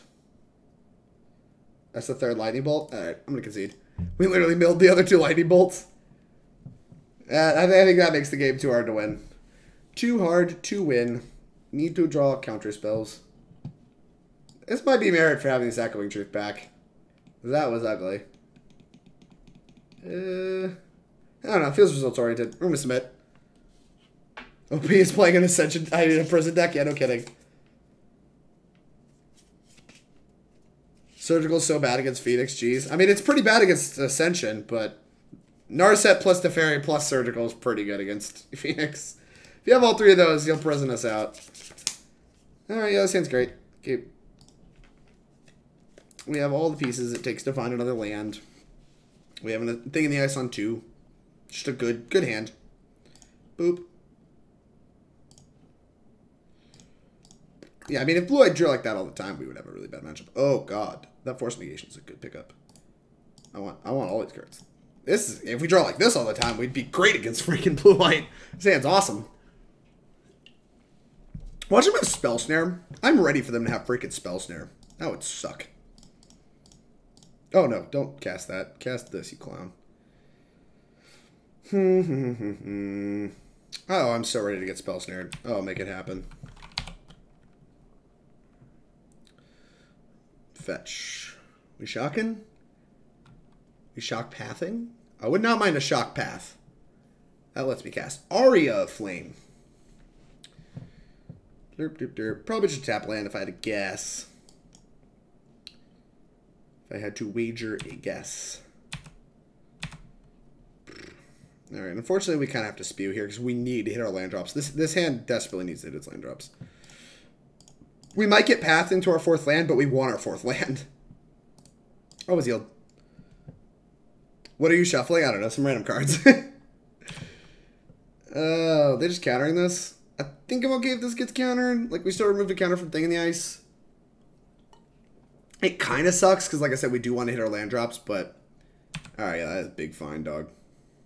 Okay, go. Like, I think we're going to get pathed at some point in this game, so I think I'm okay with the way this is playing out thus far. When they play their thing, we get to, like, force it. Sonarset, see ya. Send that to the Shadow Realm. Actually, I should have pitched Crackling Drake, I think. I should have pitched Crackling Drake. I'm so bad. I thought about it. Crackling Drake's good in the matchup, but we really want to flip this thing, I think. Maybe we'll luck sack into it. Oh, well. We luck sacked into the Aria. That's pretty good. Makes me feel still dumb for not having the Ascension, but... Or, I'm sorry, the Sleight of Hand. That's okay. It does leave us in a spot where I think all of the cards in our deck are good draw steps. So, like, land's a good draw step, and cantrips are good draw steps. You gonna leave that where it is? You are. Lightning Bolts. So we get to put this to 1. Is that even something I'm interested in? I don't know. I think I want to hold this, right? I'm going to hold this. Go.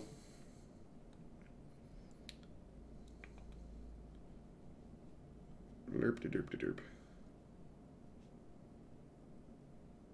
If they play big to fairy and minus, then we're going to want to consider switching our targets for our Aria of Flame stuff. Got punished for not keeping that slight for sure.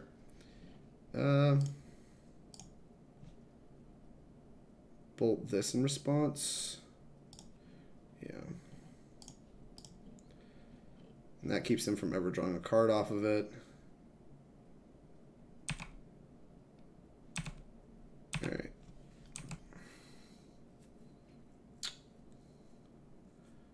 Now if we draw a land, they have 3 cards in hand. They have another Narset. The fairy, that's fine. Pick up my thing in the ice. And then this bird can go to town if we spike the land. Alright, bird. Need your help. Come on, call. Come on! Dang. Dang, we missed on lands. If only I'd kept the slight. Punch. Go.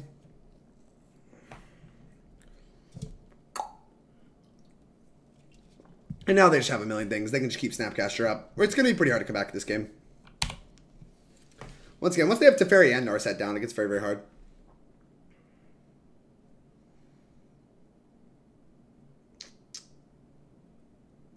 if I just kept the Sleight. Ugh, I'm gonna beat myself up about that one for a long time. Yeah, I'm gonna play it. Needed to be last turn though to bail me out. Combat.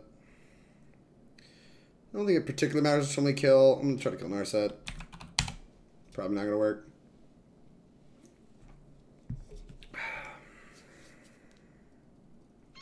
Sure.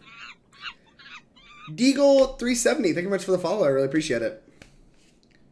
You hate to see it. This looks kind of looks like standard. I mean, it shouldn't.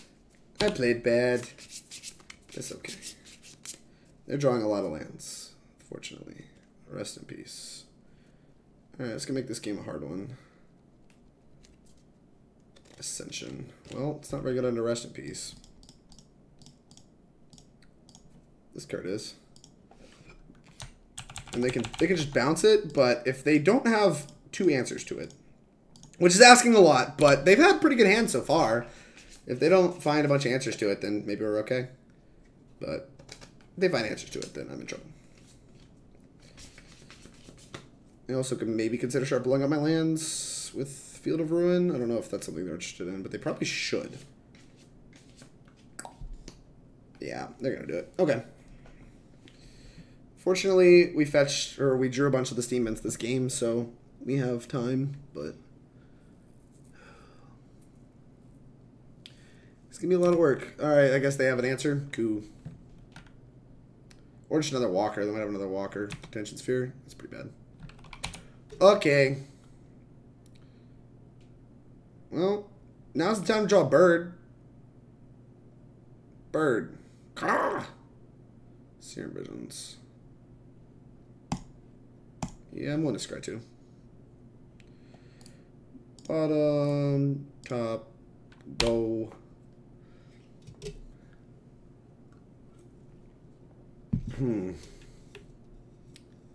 Oh, they get to just blow up my land. Duh.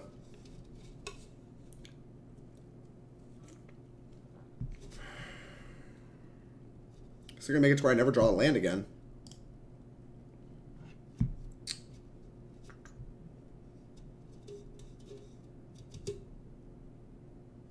Okay, and it's another land for them. It's nice for me. Blech. Blech. Alright, I'll take like one more draw step. No, I'll concede. I should have 1 Siemens left. 1, 2. Alright. Yep, you got it. Moral of the story. Keep the Sleight. Should have pitched the Drake. I valued grinding too much in a matchup where like I didn't realize how quickly we could get punked out. Blech. Look at this. Phoenix, this is how you know Phoenix is like the Delver of Modern. All these matches have been like actually pretty close. It's like 2-1, 2-1, 1-2, and we've played against a bunch of nonsense this whole time. Maybe this is what they meant by control matchup being rough. I don't actually think it is rough. Like we drew pretty well there in that game, and I punted. But like game 1 kind of played out pretty normally, and then games like games 2 and 3 they had like pretty good hands, and I think they were like competitive games. Like, I think there was live draw steps for both of us on multiple turns, and, like, it was, like, a reasonable draw step. I wouldn't consider it, like, wildly favored, but I wouldn't consider the matchup rough. Like, you know what I'm saying? Like, I don't think this is, like, oh, no, this is, like, what I don't want to play against. This is, like, a 40% matchup. Like, I still think it's probably, like, a, 50, 45. Hey, Devil Joe, we have a Monster Hunter fan. Monster Hunter's great. Devil Joe's my favorite monster in the Monster Hunter series, too. Santa is busted. Keep. We don't have Splitter Twin, though. Anyway, the point is, like, I think the polite matchup's really close. Like, I think that, like, I mean, that's like most of the matchups. Like, I think the mirror is close. I think the humans matchup is close as long as you build your deck right. I think the dredge matchup's close, but you're a little unfavored. You know, like, I think all the matchups are really, really close. And that's part of what makes, I think that's part of what makes Phoenix a nice, healthy deck in Modern, too, is that, like, it doesn't just, like, trash a bunch of different decks and have these wild, like, differences. Oh, God, this is going to be miserable. Devil Joe, come on. You're supposed to be playing something fun. This is not fun. This is dumb. Whatever you're doing with this is dumb. I hate it. Emrakul? Ah! Stop. Oh, Serum Visions. Find something busted, please.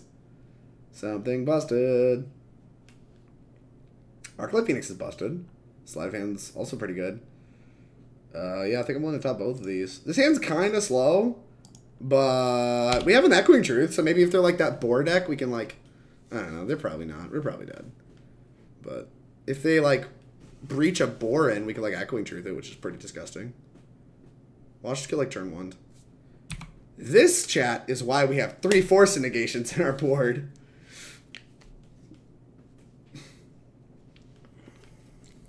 Watch him just like bin Emrakul and like pitch a Spirit Guide and like animate it. Oh yeah, look at that. This makes me want to leave up Echoing Truth for the rest of the game. They have 4 cards in the end. I might just pass.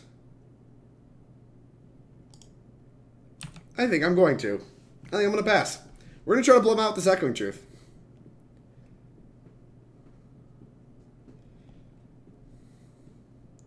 What are you doing, opponent? And then if they... Because they discarded a Collective Brutality, which makes you think like their hand has to be like... Land... I don't know. I don't know what their hand could be. Goryo's it. Yes, okay.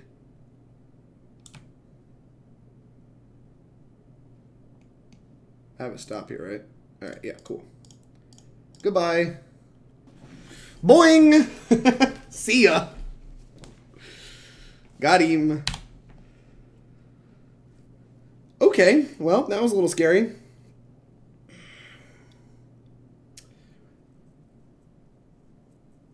Alright, so let's put some birds into play. Or at least a bird into play. Morphos. At least we know they're not stream sniping. If you were a washed up SCG writer, you'd title that the Twin Effect. Aw. The daggers, Chiller Pillar, the daggers. Thing in the ice. No, I want to cast that card. Damn it. Maybe I should just wait. I think I'm supposed to play Thing in the Ice and just wait. Because, like, it just ups the clock so much to play Thing in the Ice. Alright, fine. Fine, fine. Maybe we should Sleight of Hand. I don't want to spew. Go. We're going to hold the Sleight of Hand because this way we only need to find 1 spell across the, like, 4 cards or whatever, 5 cards, versus needing to find 2. You're pretty likely to find 1 spell in 5 cards. You're less likely to find 2. So, pretty happy to just wait. If we get, like, Ritual Breached, I'm going to feel like a moron, I guess. Maybe not really. We don't really have more interaction that interacts well, so, yeah. Yeah, it looks like we might get Ritual Breached. Oh, no, they're flashing back looting. Okay, bless up. Bless up. Cool with that.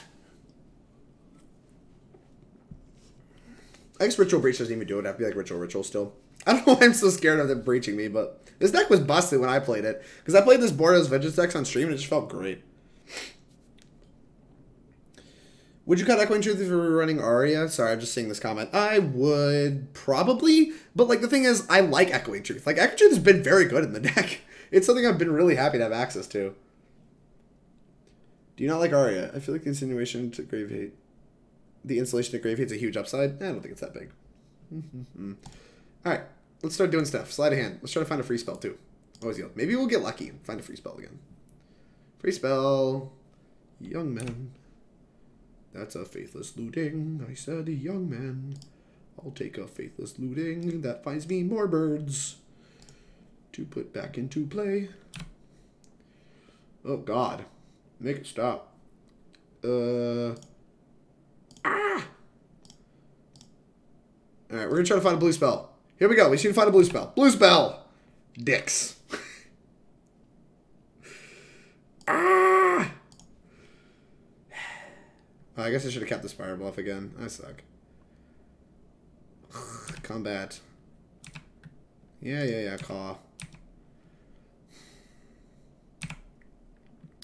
Guess we're supposed to play land. I actually think I was supposed to keep another land. I think I was supposed to keep a Spirebluff over one of these things. Because if we get Emrakul next turn, which is fairly likely, then we're going to sack 6 permanents, which I guess is all our permanents.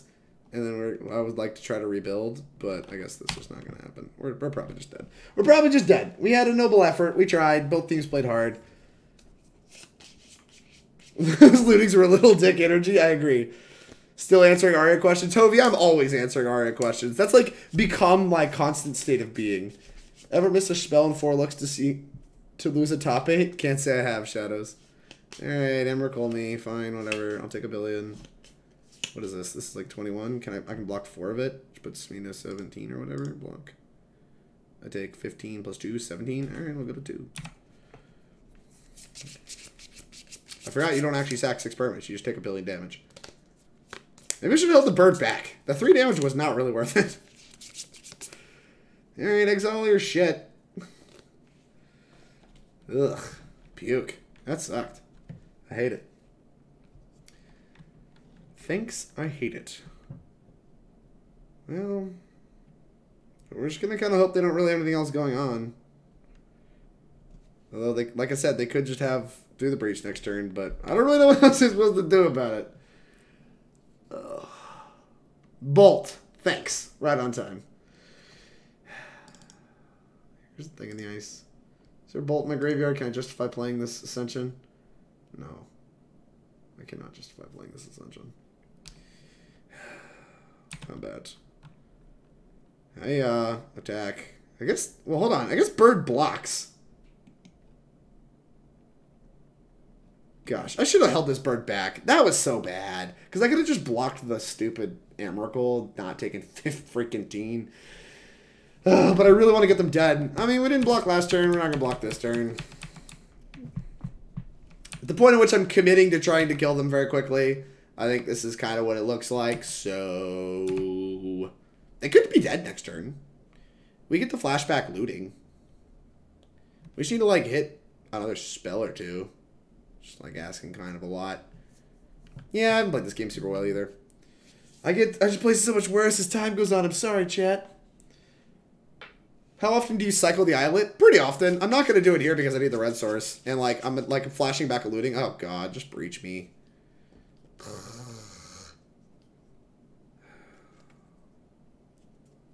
Probably couldn't beat this breach no matter what.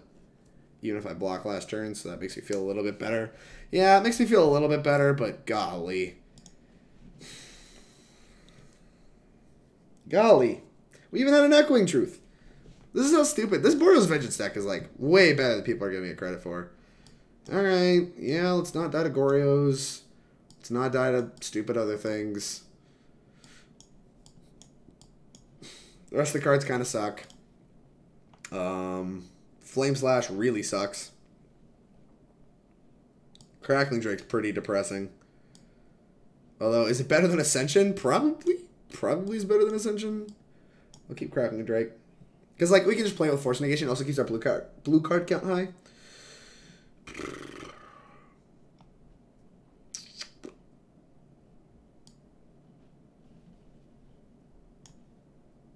Not in love with Gut Shot. I would like free spells, but I think we have to play this more reactive anyway. We're not really the aggressors, so cutting them, I think, just makes sense.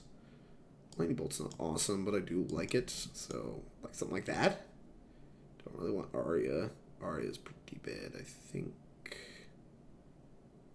Is Aria better than Crackling Drake? Crackling Drake pitches it to Force, so probably not.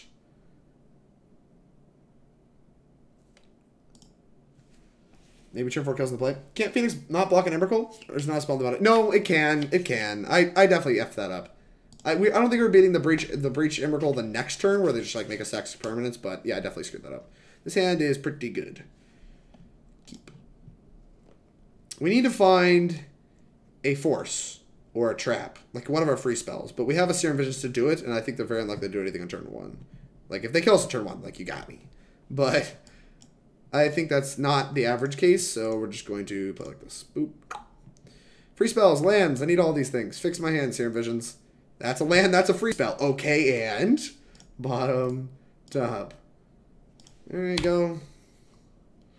The thing is, it doesn't stop Faithless Looting, so we have to like find a way to get cards in their graveyard. Ugh. Alright, cool. We're owning. We might just get Generator Servant, which would kind of suck. But we could bolt it. That's kind of nice. Bolt being able to kill Generator Servant actually might be super relevant. What are you doing?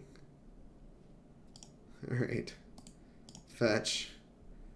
I guess I'll grab an island. Thankfully my life total doesn't matter a lot here, so this Fiery Islet, like, taking damage does not matter at all. I think I might want a red source here, which is kind of unfortunate. I might just shock.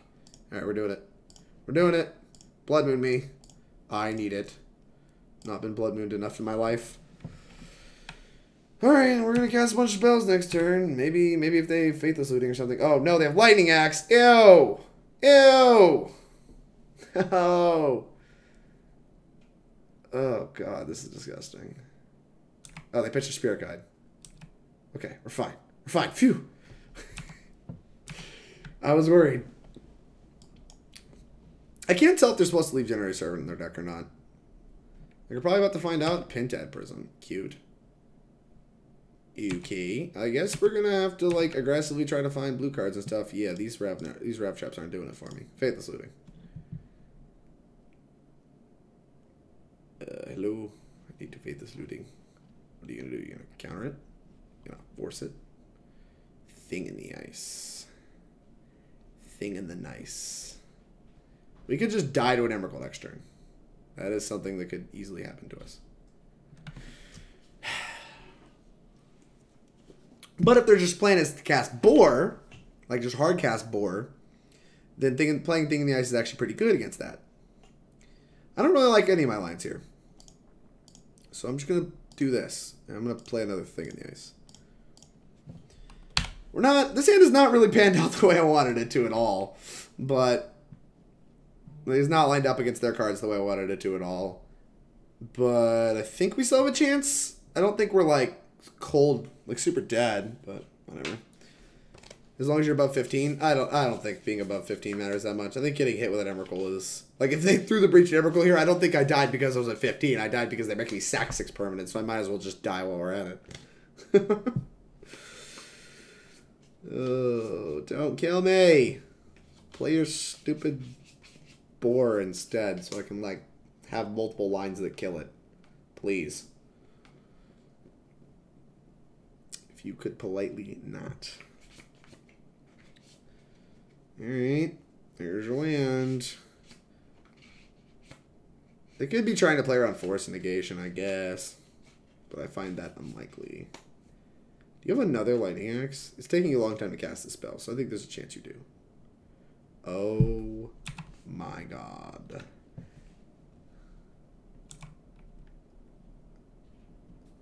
Alright, they don't have the Gorios. Fascinating. There's only 2 cards put in the graveyard. They could have the Gorios and just not have a thing to put in, so like the Lightning Axe for 6 isn't worth it. Getting Lightning Axe twice is a giant beating. Especially when they haven't been casting Faithless Looting, so like I can't Ravenous Trap them. Like, blech. Blech. ViralDrake, my bad. I'm used to regular Grishol where being able to survive a worm. And we have Truth out as a big... Yeah, no, like this deck is a much better than Grishol brand. I think. It's just so resilient and just like attacks for a billion. It's not trying to do cute combo kills. It's just beating you to death. Ilarg's a dumb card. I think this deck is like very competitive. And it seems like nobody plays it. I don't really understand why. Spewing the blue card's rough if we draw Force, but we have a Faithless Looting. Okay. Now we're getting somewhere.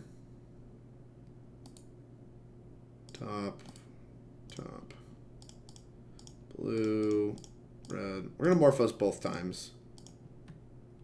Just moving cards around I think is fine. Morphose both times. Just making our deck thinner seems worth it. It's not the highest value Morphose I could ever have, but I'm looking for interaction that matters. Arclight Phoenix? Alright, well, bottom that, top that. 3 Phoenixes is a hell of an interaction point. Faithless Looting. Put you on a 2-turn, I'll take it. Alright. Do we hold one back is the question. I don't think the answer is yes to that question. Do they have Grave Hate too? There's no way that interactive. I don't think they have Grave Hate. Alright, cool. Alright, finding 3 birds is big. If they threw the Breach Emrakul, I'm not surviving. If they Gorios put in Boar and Emrakul, I don't think I have enough toughness to really block anyway. block, block. It just doesn't really feel like that gets anywhere. I'm just doing this. I'd rather have them dead in 2. 630.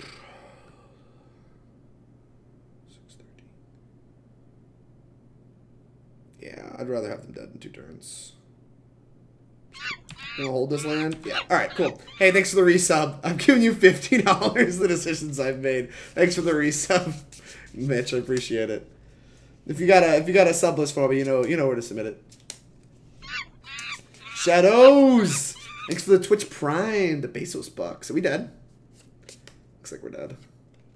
This feels like we're dead. Oh, wait. No, that doesn't block. Opponent, what the hell? Opponent, what are you doing? Am I missing something here? You know Arclight Phoenix is flying, right?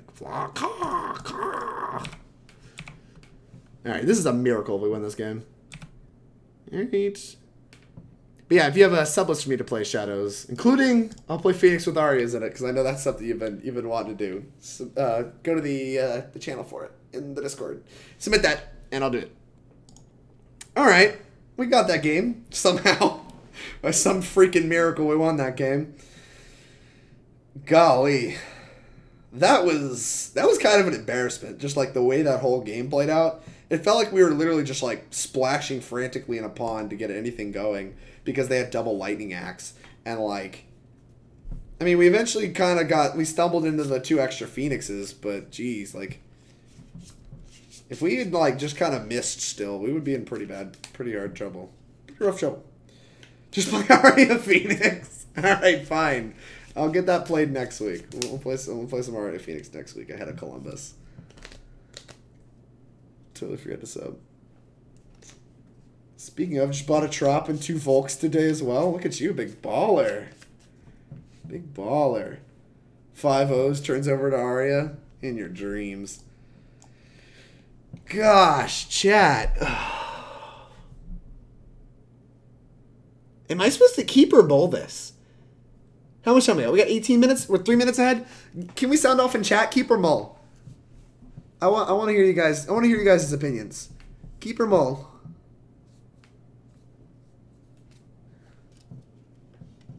Also, howdy, Alabama fan.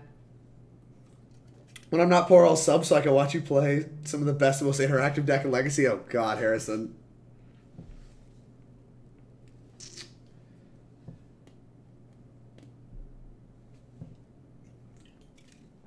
Poll, keep mole. Poll requires at least 2 distinct options. Mitch, if you could please get good at this. Hands like this die with the Scry mulligan. It's worth noting our opponent has mulliganed. Alright, let's do some counting. I'll do this by hand. 1 mole. Shadow says want to mole this. Smirvito says mole. 4 moles. We gotta keep lose. We got it. Zach says keep. James says keep.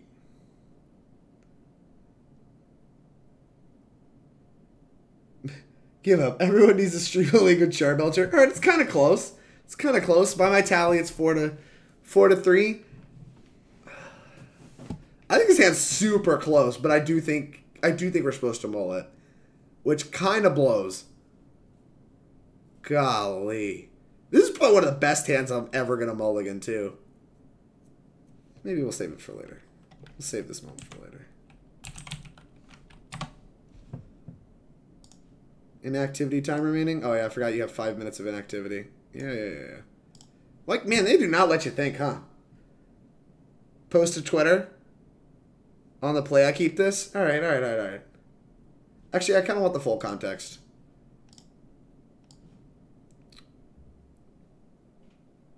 Alright.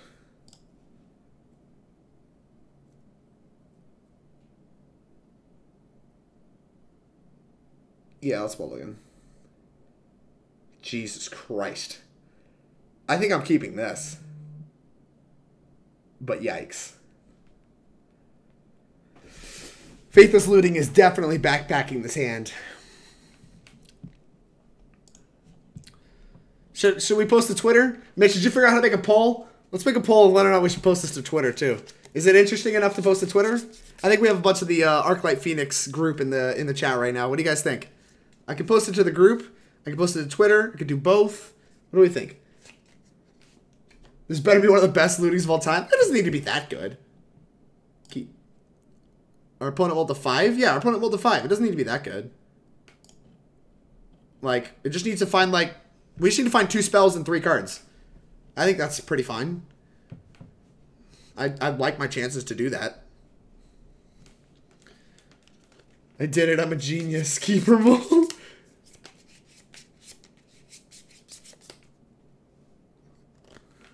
We're going to get Blood Mooned. I can feel it. Good God. If they brought in Blood Moon, then you got me. All right. That land at least cycles. That land at least cycles. I think I'm going to looting on one. It's important enough to me to looting on one, I think.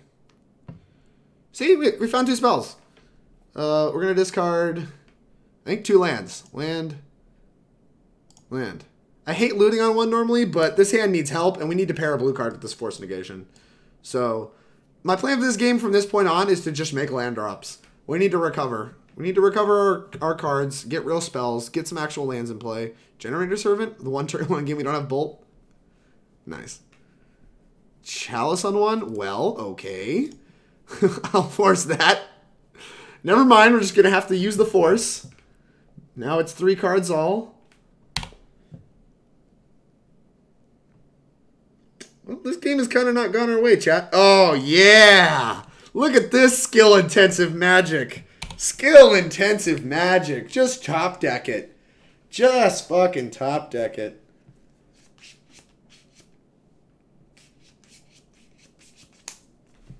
They're 1-color Pintad Prism. Okay.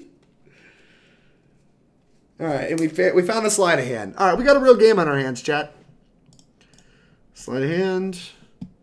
What was yield? Manamorphose. You don't hate to fucking see it. Alright, yeah, I'll play the land for that. I'll tip my hat to that. Now there's a chance we actually flip, which is disgusting. Oh no. I made red. Oh no. Do we looting? Do we looting the Hail Mary for the flip? I have all the blue cantrips in the deck. I'm doing it. No! Oh well. I guess we keep the Bolt. Throwing the Crackling Drake in the graveyard feels real stupid. But, okay. Ah! We're going to hit him for 3. The next turn we're going to flashback looting as the spell. And then flip thing and put the bird back in the yard. Give us an extra card to discard too, which is pretty nice. Help also keep us recover from this card disadvantage we're doing here. Should still kill them in the same amount of time because they're at 17. Okay, do you have a breach? Hello? Right. Yeah, so we flip, hit him for 7, put him to 10, then we untap him, we can hit him for 7 and bolt them.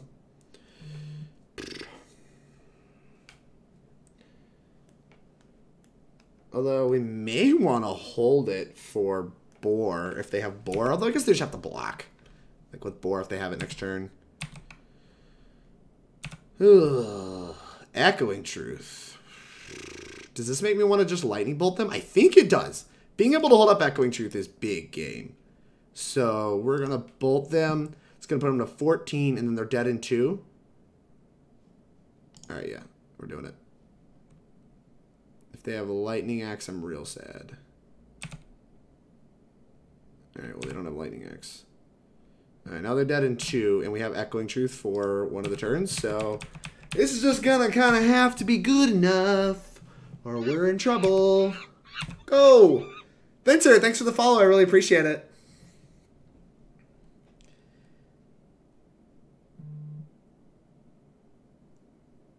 Blue Arrow is still correct. I'm inclined to believe. Looting having flashback is honestly one of the stupidest design choices I've ever seen. Yeah, it's pretty dumb. It's not. It's not smart. Are they dead? Are we dead? What you got? Fetch to 6. They're all in. Player A has moved all in.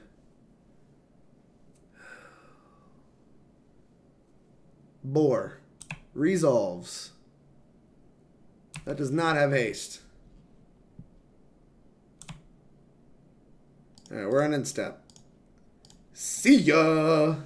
Maybe I should have bounced the Pentad Prism. There might have been merit to that. Gotcha. Oh, they exiled Sunni Spear Guide anyway for no reason. Got him! Alright, look at that, another 2. We've played the maximum amount of games possible with Arclight Phoenix this far. Watch him have Fatal Push. That would be a tilt. It would have a hard time winning the game if they had Fatal Push. I'm not going to put them on Fatal Push when they brought in Chalice against me. Like, they're much more likely to have Lightning Axe, right? But they were out of cards. I firmly believe we beat an Axe there. I mean, yeah, it's a 7-8. So, it's kind of hard. Kind of hard for them to have Axe. They might have it. They might have had it and been planning to, like, block plus Axe. But that did not work out because we had Echoing Truth. And we're owning.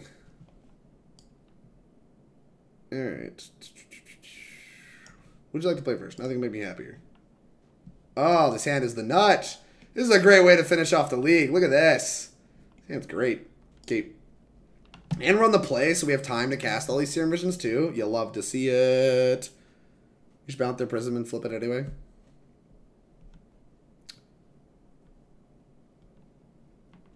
Vamp Ascension to the top? Yeah, no kidding. I would do some dirty things for an Ascension here. Alright. Let's get a Serum Visions. Do I want the 3rd land? I think I might. Especially because we have this finale, so I think I'm going to bottom this. I don't think I'm going to top this. Go. Yeah. I think this puts us in a good spot. You could deal 10 damage with an Aria this hand, though? Oh, no. Tron land? Fuck! Alright, being on the play against Tron is nice. It means... Well, if it's Eldrazi Tron, then I'm pretty depressed. But, against actual Tron, this hand's pretty good. Because there's a decent chance we flip next turn. Oh, God, what do you have? Chalice on one? Puke. Alright, fine. Why do people do this? Why do people play this? Oh, yes, chat. Fuck yes. Oh, opponent, if you could politely taste it, that'd be really super. Alright, here we go. Alright, put these both on the stack. That's fine, you can counter it, I don't care. Always yield. Yeah, oh shit. Always yes, always yield. Yes. Turn yours! Next turn we turn it on, double Morphos. Oh, yeah.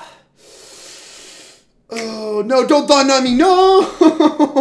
You can't have it all. No! Whatever, we still have finale. Even if they take the Serum Visions, we still have finale.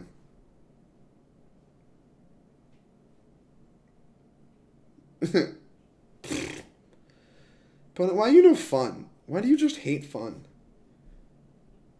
It's really fortunate we have multiple ways to turn this on, though.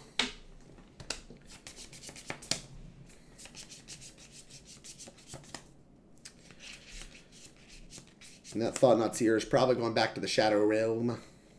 Probably 2 turns, tick 4. Unless they have an answer to Thing in the Ice. I'm glad we get to play this matchup on stream, though, because I think this matchup's pretty hard, and I'm interested to talk about it a fair bit. Ant Farm Keyboard, thank you for the follow, I really appreciate it. Why Pyromancer Ascension over Aria of Flame? Vincer, why are you doing this to me, buddy? Flame Slash! That'd be a good one later. Yeah, so let's just... That's not how you cast this. Red 1. Alright. Oh, that's fine. I want to target that. Alright, we're going to spew this to turn on the Ascension. Done. It also removes 2 counters from this Thing in the Ice. Okay. Cast. Trigger on all the stuff. Okay. Alright. Turn on Ascension. Do the things. Alright. Go! And now we have double Flame Slash 2. We're going to Morphos first, obviously. Draw a bunch of cards. Do a bunch of stuff. Hope that they don't have an answer to Ascension, which looks like they do not. Okay, and... Oh, it's my turn? It's my turn? Oh, okay. I mean, if you insist, it can be my turn. It can be my turn. Actually, I might want to play around. I might want to play around Dismember here. So I think it's pretty free to do. So I'm gonna cast Sleight to play around Dismember. Okay. Okay. Draw a card. Always yes. Always yield. Draw a card. Looting. Don't hate to see that. Okay. There's an Arclight Phoenix. I'll take Arclight Phoenix. Alright. Morphose. Opponent. No, come on. Where are you going? All right, okay. I thought you conceded. Thank God. I was worried that I wasn't going to get to have my fun. I like my fun.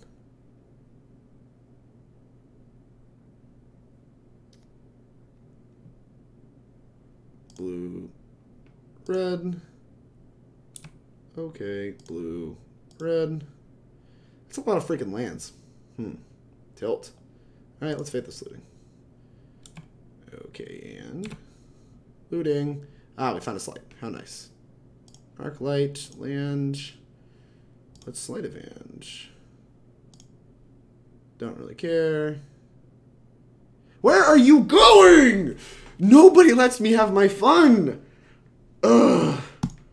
This is so frustrating. Absolutely infuriating. Infuriating. Alright, I believe Eldrazi Tron is on my sideboard guide, so let's pull that up.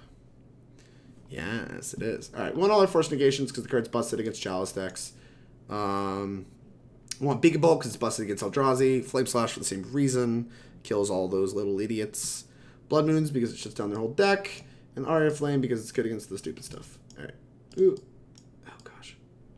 It's good against the Ensnaring Bridges and the Chalices. I think we want the Arias. Did I not bring an Aria on my sideboard grid? Wow, I'm very stupid. Oh no, I did. Okay. Yeah, the finales below. They're really bad. Bad against the Graveyard Hate and against the Chalice plans, so they're just not very good. Gutshot's pretty bad. I normally cut one. Sometimes I want the one to help flip Thing in the Ice a little bit faster, so I usually keep one around, but it's not great. Cut a bunch of bolts.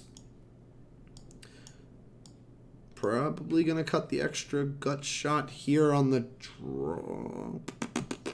I don't know. I might cut an extra Thought Scour. Alright. I have an extra spell to bring in, so I guess we need a critical mass of blue cards, so I probably should just cut the last bolt and the last gut shot on the draw here. Oh no. I messed something up. What did I mess up? Oh, I put this here. Okay, I was going to say, like, I just screwed something up. We should be even on cards after those changes. All right, let's try this. I want the Thought Scours, like I said, because of the blue card count.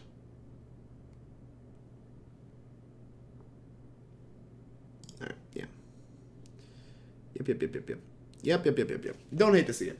I just 5-0'd with Counterbalance in my deck. I drew it often, was always blank cardboard. It's basically playing Gataxian Probe. I had a 58 card deck. Well, except Gataxian Probe at least drew a card. This hand's very good. Thing in the Ice is the best thing to do in the matchup most of the time. And we have Echoing Truth. Oh, Leyline. That is fine. 2 Leylines. Well, the Echoing Truth looks pretty good. They should have a land. Oh, they should almost have 6 through their turn, I think. Yeah, they almost have 6 through their turn. That is fine, big dog.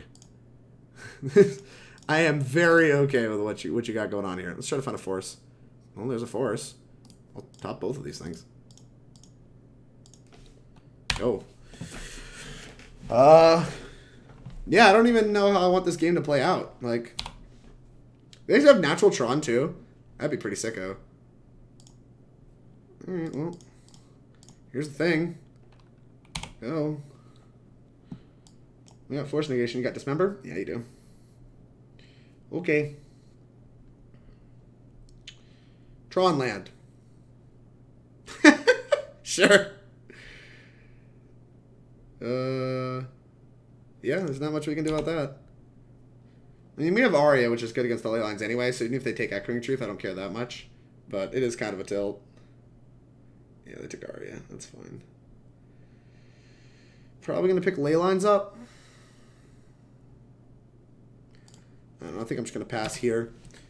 No matter what, I don't really see myself wanting to do anything with my mana. And, like, if they cast a Chalice, I'm just going to want to Force Negation it. Like, hard cast mode. Ghost Quarter. Reality Smasher. That's rough. Okay. I mean, I don't think we can afford to really care about this stuff. This is all they have going on. And we can draw, like, Flame Slash to mitigate a lot of it. Alright.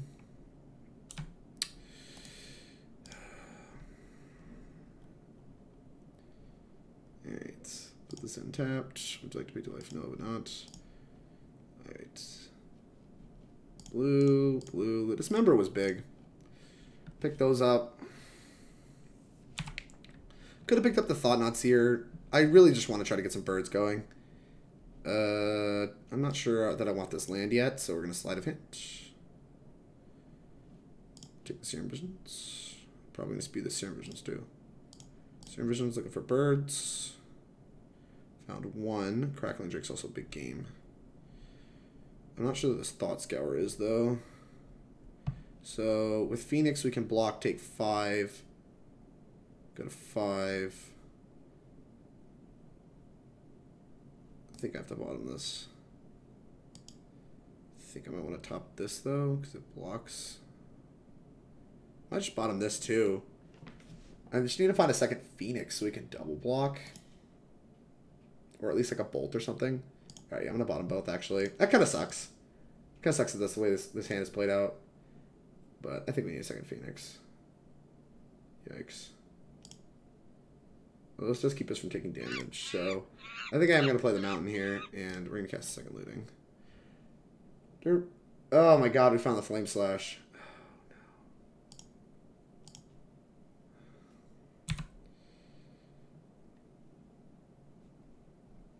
Combat, put a bird into play, plan to block, take 5. And then we get the Flame Slash and hope to get some spells. Okay. Alright, go. Sudden Huevos. Thank you much for the follow. I really appreciate it. Let's be real here. Drake knows Aria of Phoenix is better. He just wants to play Crackles. Ah, you got me. Crackling Drake sicko. You have another Dismember? Alright, that's going to make this game very hard to win. We go to 1. The fact they dismembered on their turn, too, is such a tilt. You have Chalice? Oh, no, I don't care about that. Crack it. Grab something.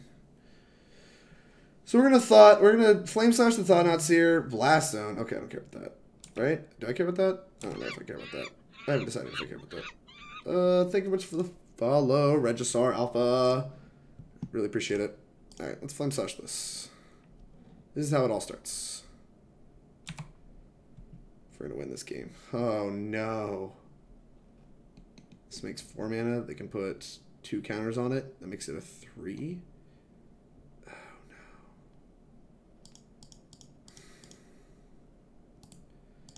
Cast the flashback. Oh, my God. I screwed that all up. I don't even know what gets us out, but I feel like there has to be something. So I'm going to cast the flashback. It has to be like bird stuff.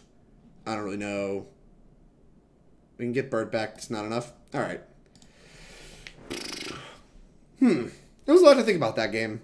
Like, did I use that Echoing Truth right? Like, after they killed my thing in the ice, I definitely switched gears to being on the, okay, now I need Phoenixes to get back in this game. And if I hit a second Phoenix during that entire, like, period, I mean, the Dismembers were so impactful, too. It's hard to really make claims about, like, how I played that game. Probably just needed to draw Beacon Ball in that last turn. Dang. Natural Tron with double Leyline was pretty gross. They had a good hand. They had a good hand. I don't really want to make too many excuses. This hand slaps. Keep. I'd love to see double Force. And I would not mind seeing some Leylines. Hey, perfect. We got another one. Boop. Go. No turn 1 Chalice, please. Alright, cool. Aria of Flame. Don't hate to see that either. Gonna need, like, some spells to get going, but having the Force for Chalice is really nice.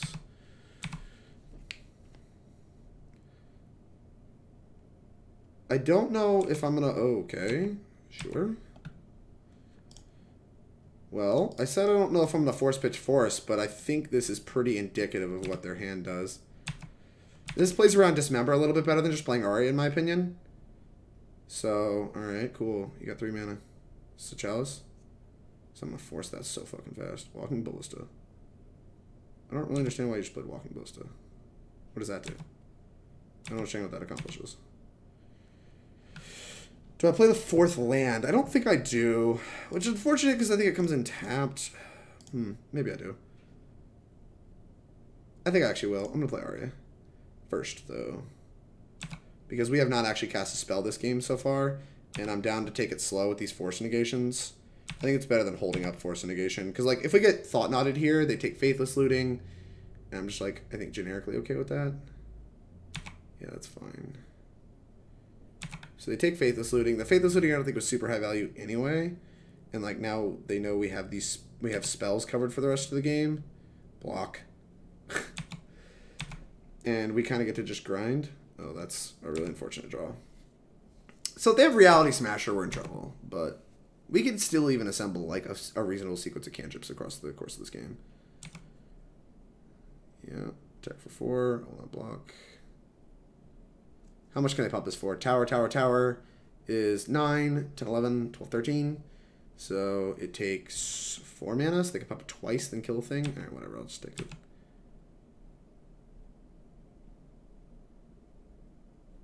Yep. Okay. They can pump it twice more and trade with the thing in the ice if they want to.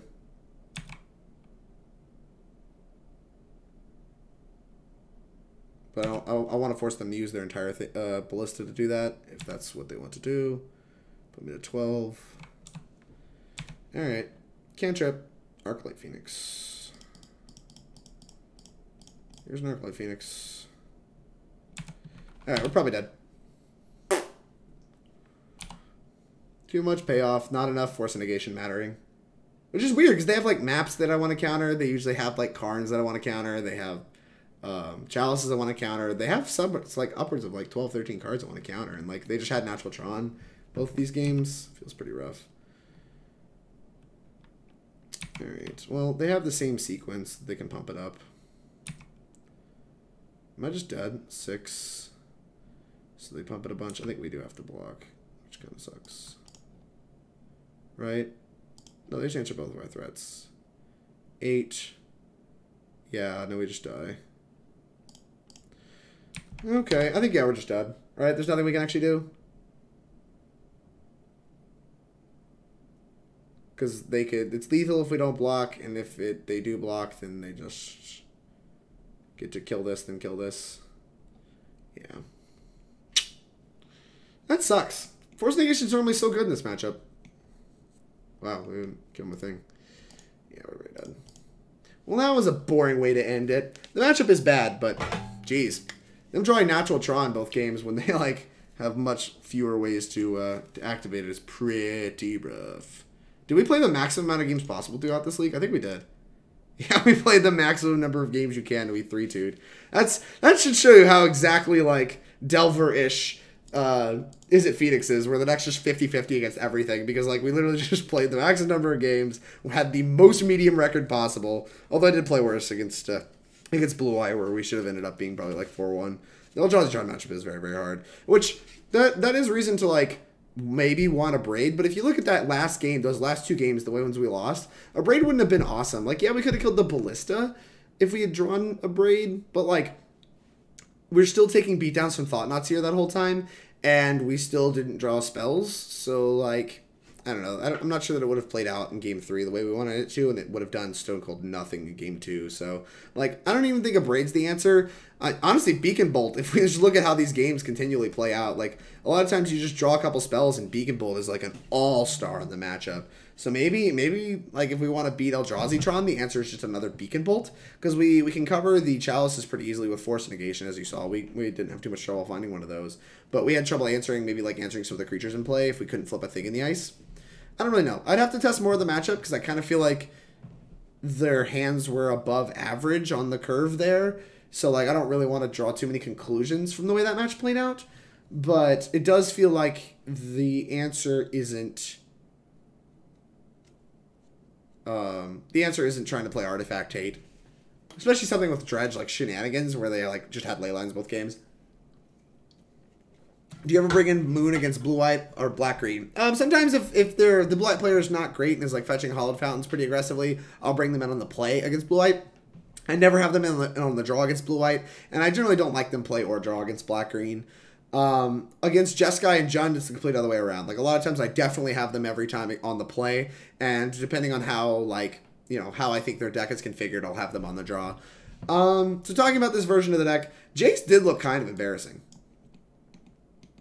Maybe it's time for something else. Maybe it's time for like a Narset. I'm trying to think if Narset does what we want it to do. Because Narset's not very good against Jund, which is kind of my problem with it. Is that, like, I don't love it against the Jund deck. And I don't think it's awesome against Jeskai, but it's very good against blue-white. It might just be another counterspell. Like, if we keep running these scenarios where Force of Negation is like a card we want a lot of copies of, like if we're going to play against things like Boreo's Vengeance and Neobrand, and we want a card that's still good against like Control and the Mirror, we could play another counterspell. This could be like a Spell Pierce. I think that's worth thinking about. The thing is, I really liked Jace against the Black-Green X decks. Like, it just felt like a nice piece of inevitability, but maybe his time's come and gone.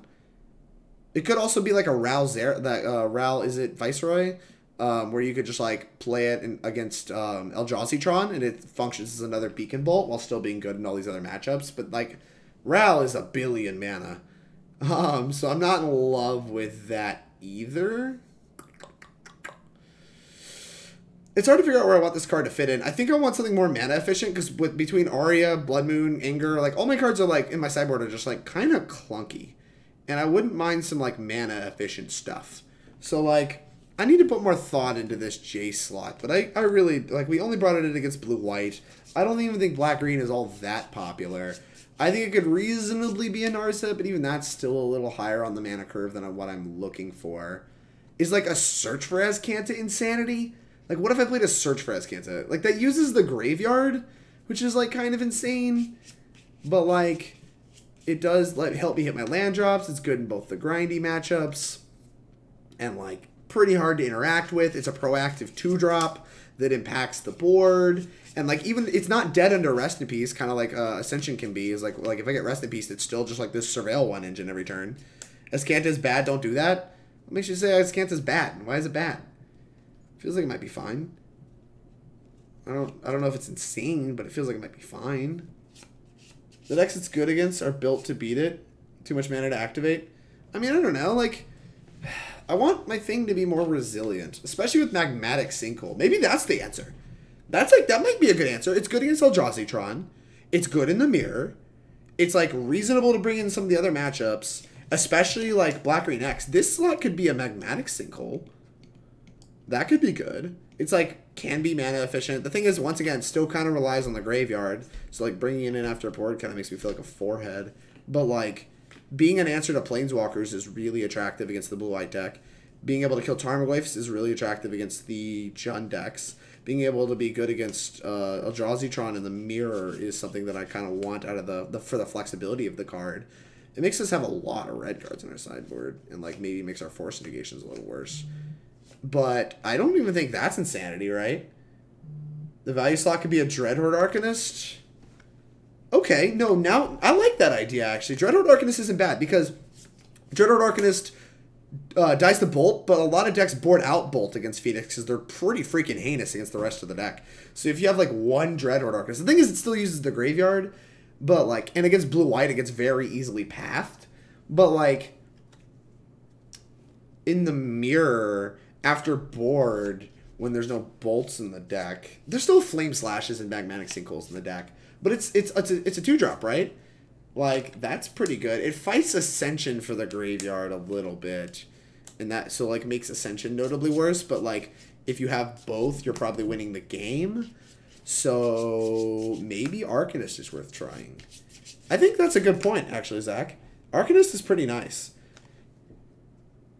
Yeah, the thing is, I don't like Saheeli very much against the Eldrazi deck and the Mirror. Like, I really liked that Jace kind of splashed into some other matchups while still being, like, a very good card in the mirror and against, like, Black-Green X. Like, it's a good card advantage card for both those that has a super high ceiling. And then, like, against some of the matchups that are, like, trying to bridge you and stuff like that, it kind of felt like it had a lot of flexibility there, whereas Healy just doesn't feel like it has that kind of impact on the game, which is kind of why I don't really like Narset very much. Whereas, like, the ceiling on Arcanist is pretty high. Just, like, being able to flash back a cantrip for free every turn is pretty gross. And, like, yeah. I don't know. I think Arcanist is definitely worth thinking about. I might try that. Arcanist is nice. I think Sinkhole is nice. But we already have a lot of removal spells. So, like, maybe we could switch the Anger for another card. No, because it's good against Dredge. Like, this package probably needs to stay. But I think I am unhappy with this Jace slot. I think I'm gonna change that. I don't know what I want it to be. Force Negation, the thing is, Force Negation with Jace is pretty freaking nice. It's a nice little combo. But Force Negation with Arcanist is kind of the same thing, where you get to protect it from removal spells, maybe, and then, like, you get to just kind of run away with the game. And the floor on it is, like, it isn't dead, technically, around Rest in Peace. Like, it's still a 1/3 attacker and blocker, which isn't an insane ceiling, right? But, like, that's better than being a dead card. Dynavolt Tower. Please ban Zach. Alright. Dynavolt Tower. What do you do what that card does, Zach? What does Dynavolt Tower do? Alright, chat. We're going to go on an adventure. Oh, God. Dynavolt Tower. I'm willing to hear you out. Dynavolt. Alright, how to do this. Dynavolt Tower. What the hell does this do? Whenever you cast an instant search, you get 2 energy. Pay 5 energy. Tap it. Deal 3.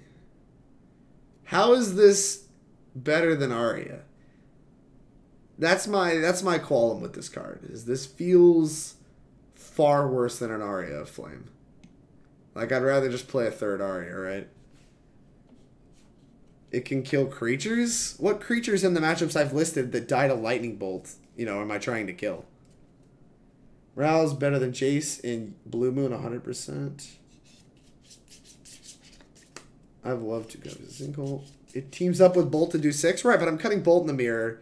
I'm like, I'm cutting shaving on bolts in both the Jund and the blue-white matchups. Like, bolt effects aren't very good. That's why, like Sinkhole effects are good. But, like, bolt effects in general aren't great. I don't know. I don't want to super dismiss it, but I'm trying to, like, in theory, get this card to be better than Aria, and it's really not working out.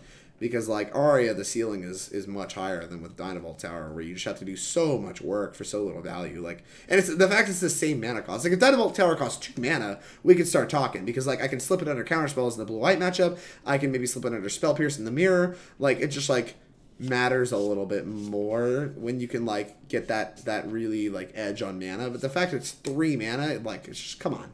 Like, it literally, like, plays a very, very similar role to Aria, and just has such a lower ceiling than it does. But it's sweet. Yeah, I agree. All right. I think that's enough theorizing. I kind of want to try a Dreadhorde Arcanist or a Sinkhole in this slot. And the Blood Moons, I think they're still good enough in the deck. The 3 Force Negations were nice. I don't think I really want the Spell Pierce back after playing those games. Pretty happy with most of the slots in my deck. Like I said, this thing was the thing I was looking for. Echoing Truth continued to look pretty good. Like, there was multiple spots in the tournament, like, or in this league that it was very important in the deck to have access to. Ascension looked great. Crackling Drake looked pretty bad, but we didn't really face a ton of matchups where he was going to be super good, I guess. I should have pitched him to Force, but did not. Actually, it's not true. There was one spot where Crackling Drake was pretty good against that, like, Wizards deck, and I think there's still good reason to have Sleight of Hand over Opt, which is something I've been thinking about a little bit more. Maybe try to, like, do a split or something, even with the Ascensions, which kind of sucks because we have less 4-ofs, but, like, I really kind of wanted more instants for my finales, but I don't think we're ready for it, because we played against multiple Narsets just within that league, and, like, playing the mirror, you could face Narsets. There's still so much Narset in the format that, like, I think Sleight of Hand is still pretty free addition to your deck, and it's something that you're going to want to be doing. How about Fry? It kills all the walkers you care about. Good in the mirror. Okay, it's bad against Eldrazi Tron. It's a removal spell that we don't really want against humans, and it's not very good against Black-Green X. Not being good against Black-Green X, I think, is the nail in the coffin for Fry. D-Tower, Zach, you animal. I mean, come on, we can really legitimately talk about it. Anyways, I appreciate y'all for hanging out. I really appreciate being able to talk to you guys about Izzet Phoenix, especially leading up to the next couple of weeks where I'm probably going to play Phoenix. Maybe, I don't know if I'm going to play it every week, but I'm going to be playing it a fair amount across the next couple of weeks because I'm going to be playing a lot of Modern, and I do plan on focusing on Izzet Phoenix for the majority of that time. I'm really, really passionate about this deck. I have a lot to say about this deck, as you've seen by how much I can just sit here and talk about the theory of the deck. So I do plan on streaming a fair bit of that, so be on the lookout for that going forward. Might pick up my streaming a little bit going forward as well. We'll see. I kind of want to get into streaming a second day a week, but we'll see if I can fit it into the schedule. Be on the lookout for the What We Play on Hipsters of the Coast, as well as the Sideboard Guide. If you're part of the Patreon or if you're a subscriber of mine, I'm going to be posting the Sideboard Guide in my subscribers channel in my Discord, and I'm also going to be posting the Sideboard Guide to the appropriate tier in the Patreon. So thank you all for your support, and be on the lookout for that in the coming days, especially ahead of SCG Philly. If you're enjoying the content and you've not yet followed me, make sure you jam that follow button. It's the easiest way to support me on Twitch, and we'll let you know when I go live. And if you're watching on YouTube and have not yet pressed that subscribe button, please do so. It's the easiest way to support me on YouTube, and we'll let you know when I post more videos. Hey, Zach Allen, thanks for the follow. I really appreciate it.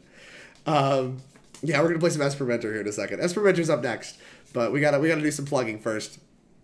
Another way to support me, my stream, and Team Nova is to support our sponsors. They've been all over the place on the screen. You can see up top there, we got Mage, who just released, I believe, the early access. A bunch of people have started doing the interviews for early access for their new market. It's like the StockX for Magic cards. So we're really excited to get that into the market. It's a nice, safe way to buy Magic cards. And I'm pretty excited to see where it goes. Mage has made some pretty high-quality apps in the past, and so I expect some great things out of this this coming market. So make sure you support them. Get in on the early access for the links, and use their mobile app. It's fantastic. We really appreciate their support. Introspective, you also see at the top, they're a clothing brand. I actually have multiple shirts from them already, and they're high quality stuff. Pretty happy to use their stuff, and they also designed our jerseys and got those printed for us, so we really appreciate them. We appreciate their support. Check them out. You can use code TNOVAMTG for, I believe, 10%, 15%, whatever. It'll tell you in the panels or in the description below what the exact percentage off is. You can use that on the website to get discounted stuff. Everybody loves discounted stuff. And the rest of the sponsors you see scrolling below. First off, we got Inklin Customs, who did our playmat art, our Nova token art, and our logo. She's fantastic, and she's at most major MTG events. Highly recommend you check out her stuff. It's all very reasonably priced, and as her name suggests, you can get custom tokens from her that look awesome. You can see on her social media some of the work she's done for other people, and even a lot of the Plat Pros have the tokens that she did as their profile pictures. So she's super awesome for us in the community. We're really, really happy to be sponsored by her, and her art's great, so check her out. TheInGames.com is a local store's storefront online. Well, that was really, really clunky to say. That you can buy singles for at a discount using code TeamNovaMTG for 10% off. Everybody likes getting singles at a discount. Highly recommend check their website out. Maybe buy some singles. Use code TeamNovaMTG. Support us. Support a good local game store. It's local to a lot of our players, and we're really, really happy to have their support. You can also rent cards from them too. I believe they have that service set up for you online. So big store, high selection, and good people all around. So I highly recommend you work with them. Manatreers.com is the rental service I use to play all these super awesome decks for you. Could not do it without them. They're a big reason why I can do this Pro Magic thing and test all these decks, because I could not afford to buy each and every single one of these decks. So really appreciate their service. If you're looking to get better at Magic, get started with them using the link below. Use code TeamNovaMTG for 15% off your first 3 months with them. And yeah, I promise you won't regret it. Their service is awesome. Really, really happy to have it. Last but not least, we have hipstersofthecoast.com, which is a content production website that all of us write for. I'll be having an article coming up later this week. We also have the What We Play coming up Friday, so be on the lookout for both of those. You can also find other sweet podcasts, articles, and merchandise from hipstersofthecoast.com. There's a link to the site below, and yeah, they're easy way to support us. Doesn't cost you a dime. Maybe get you a little bit better at Magic, consume some content. And yeah, we're really happy to have their support. Really happy to have them sponsoring Team Nova. So thank you all for your support. We're going to play Espermentor next if you're going to hang around here on Twitch. Otherwise, I'll see you next week.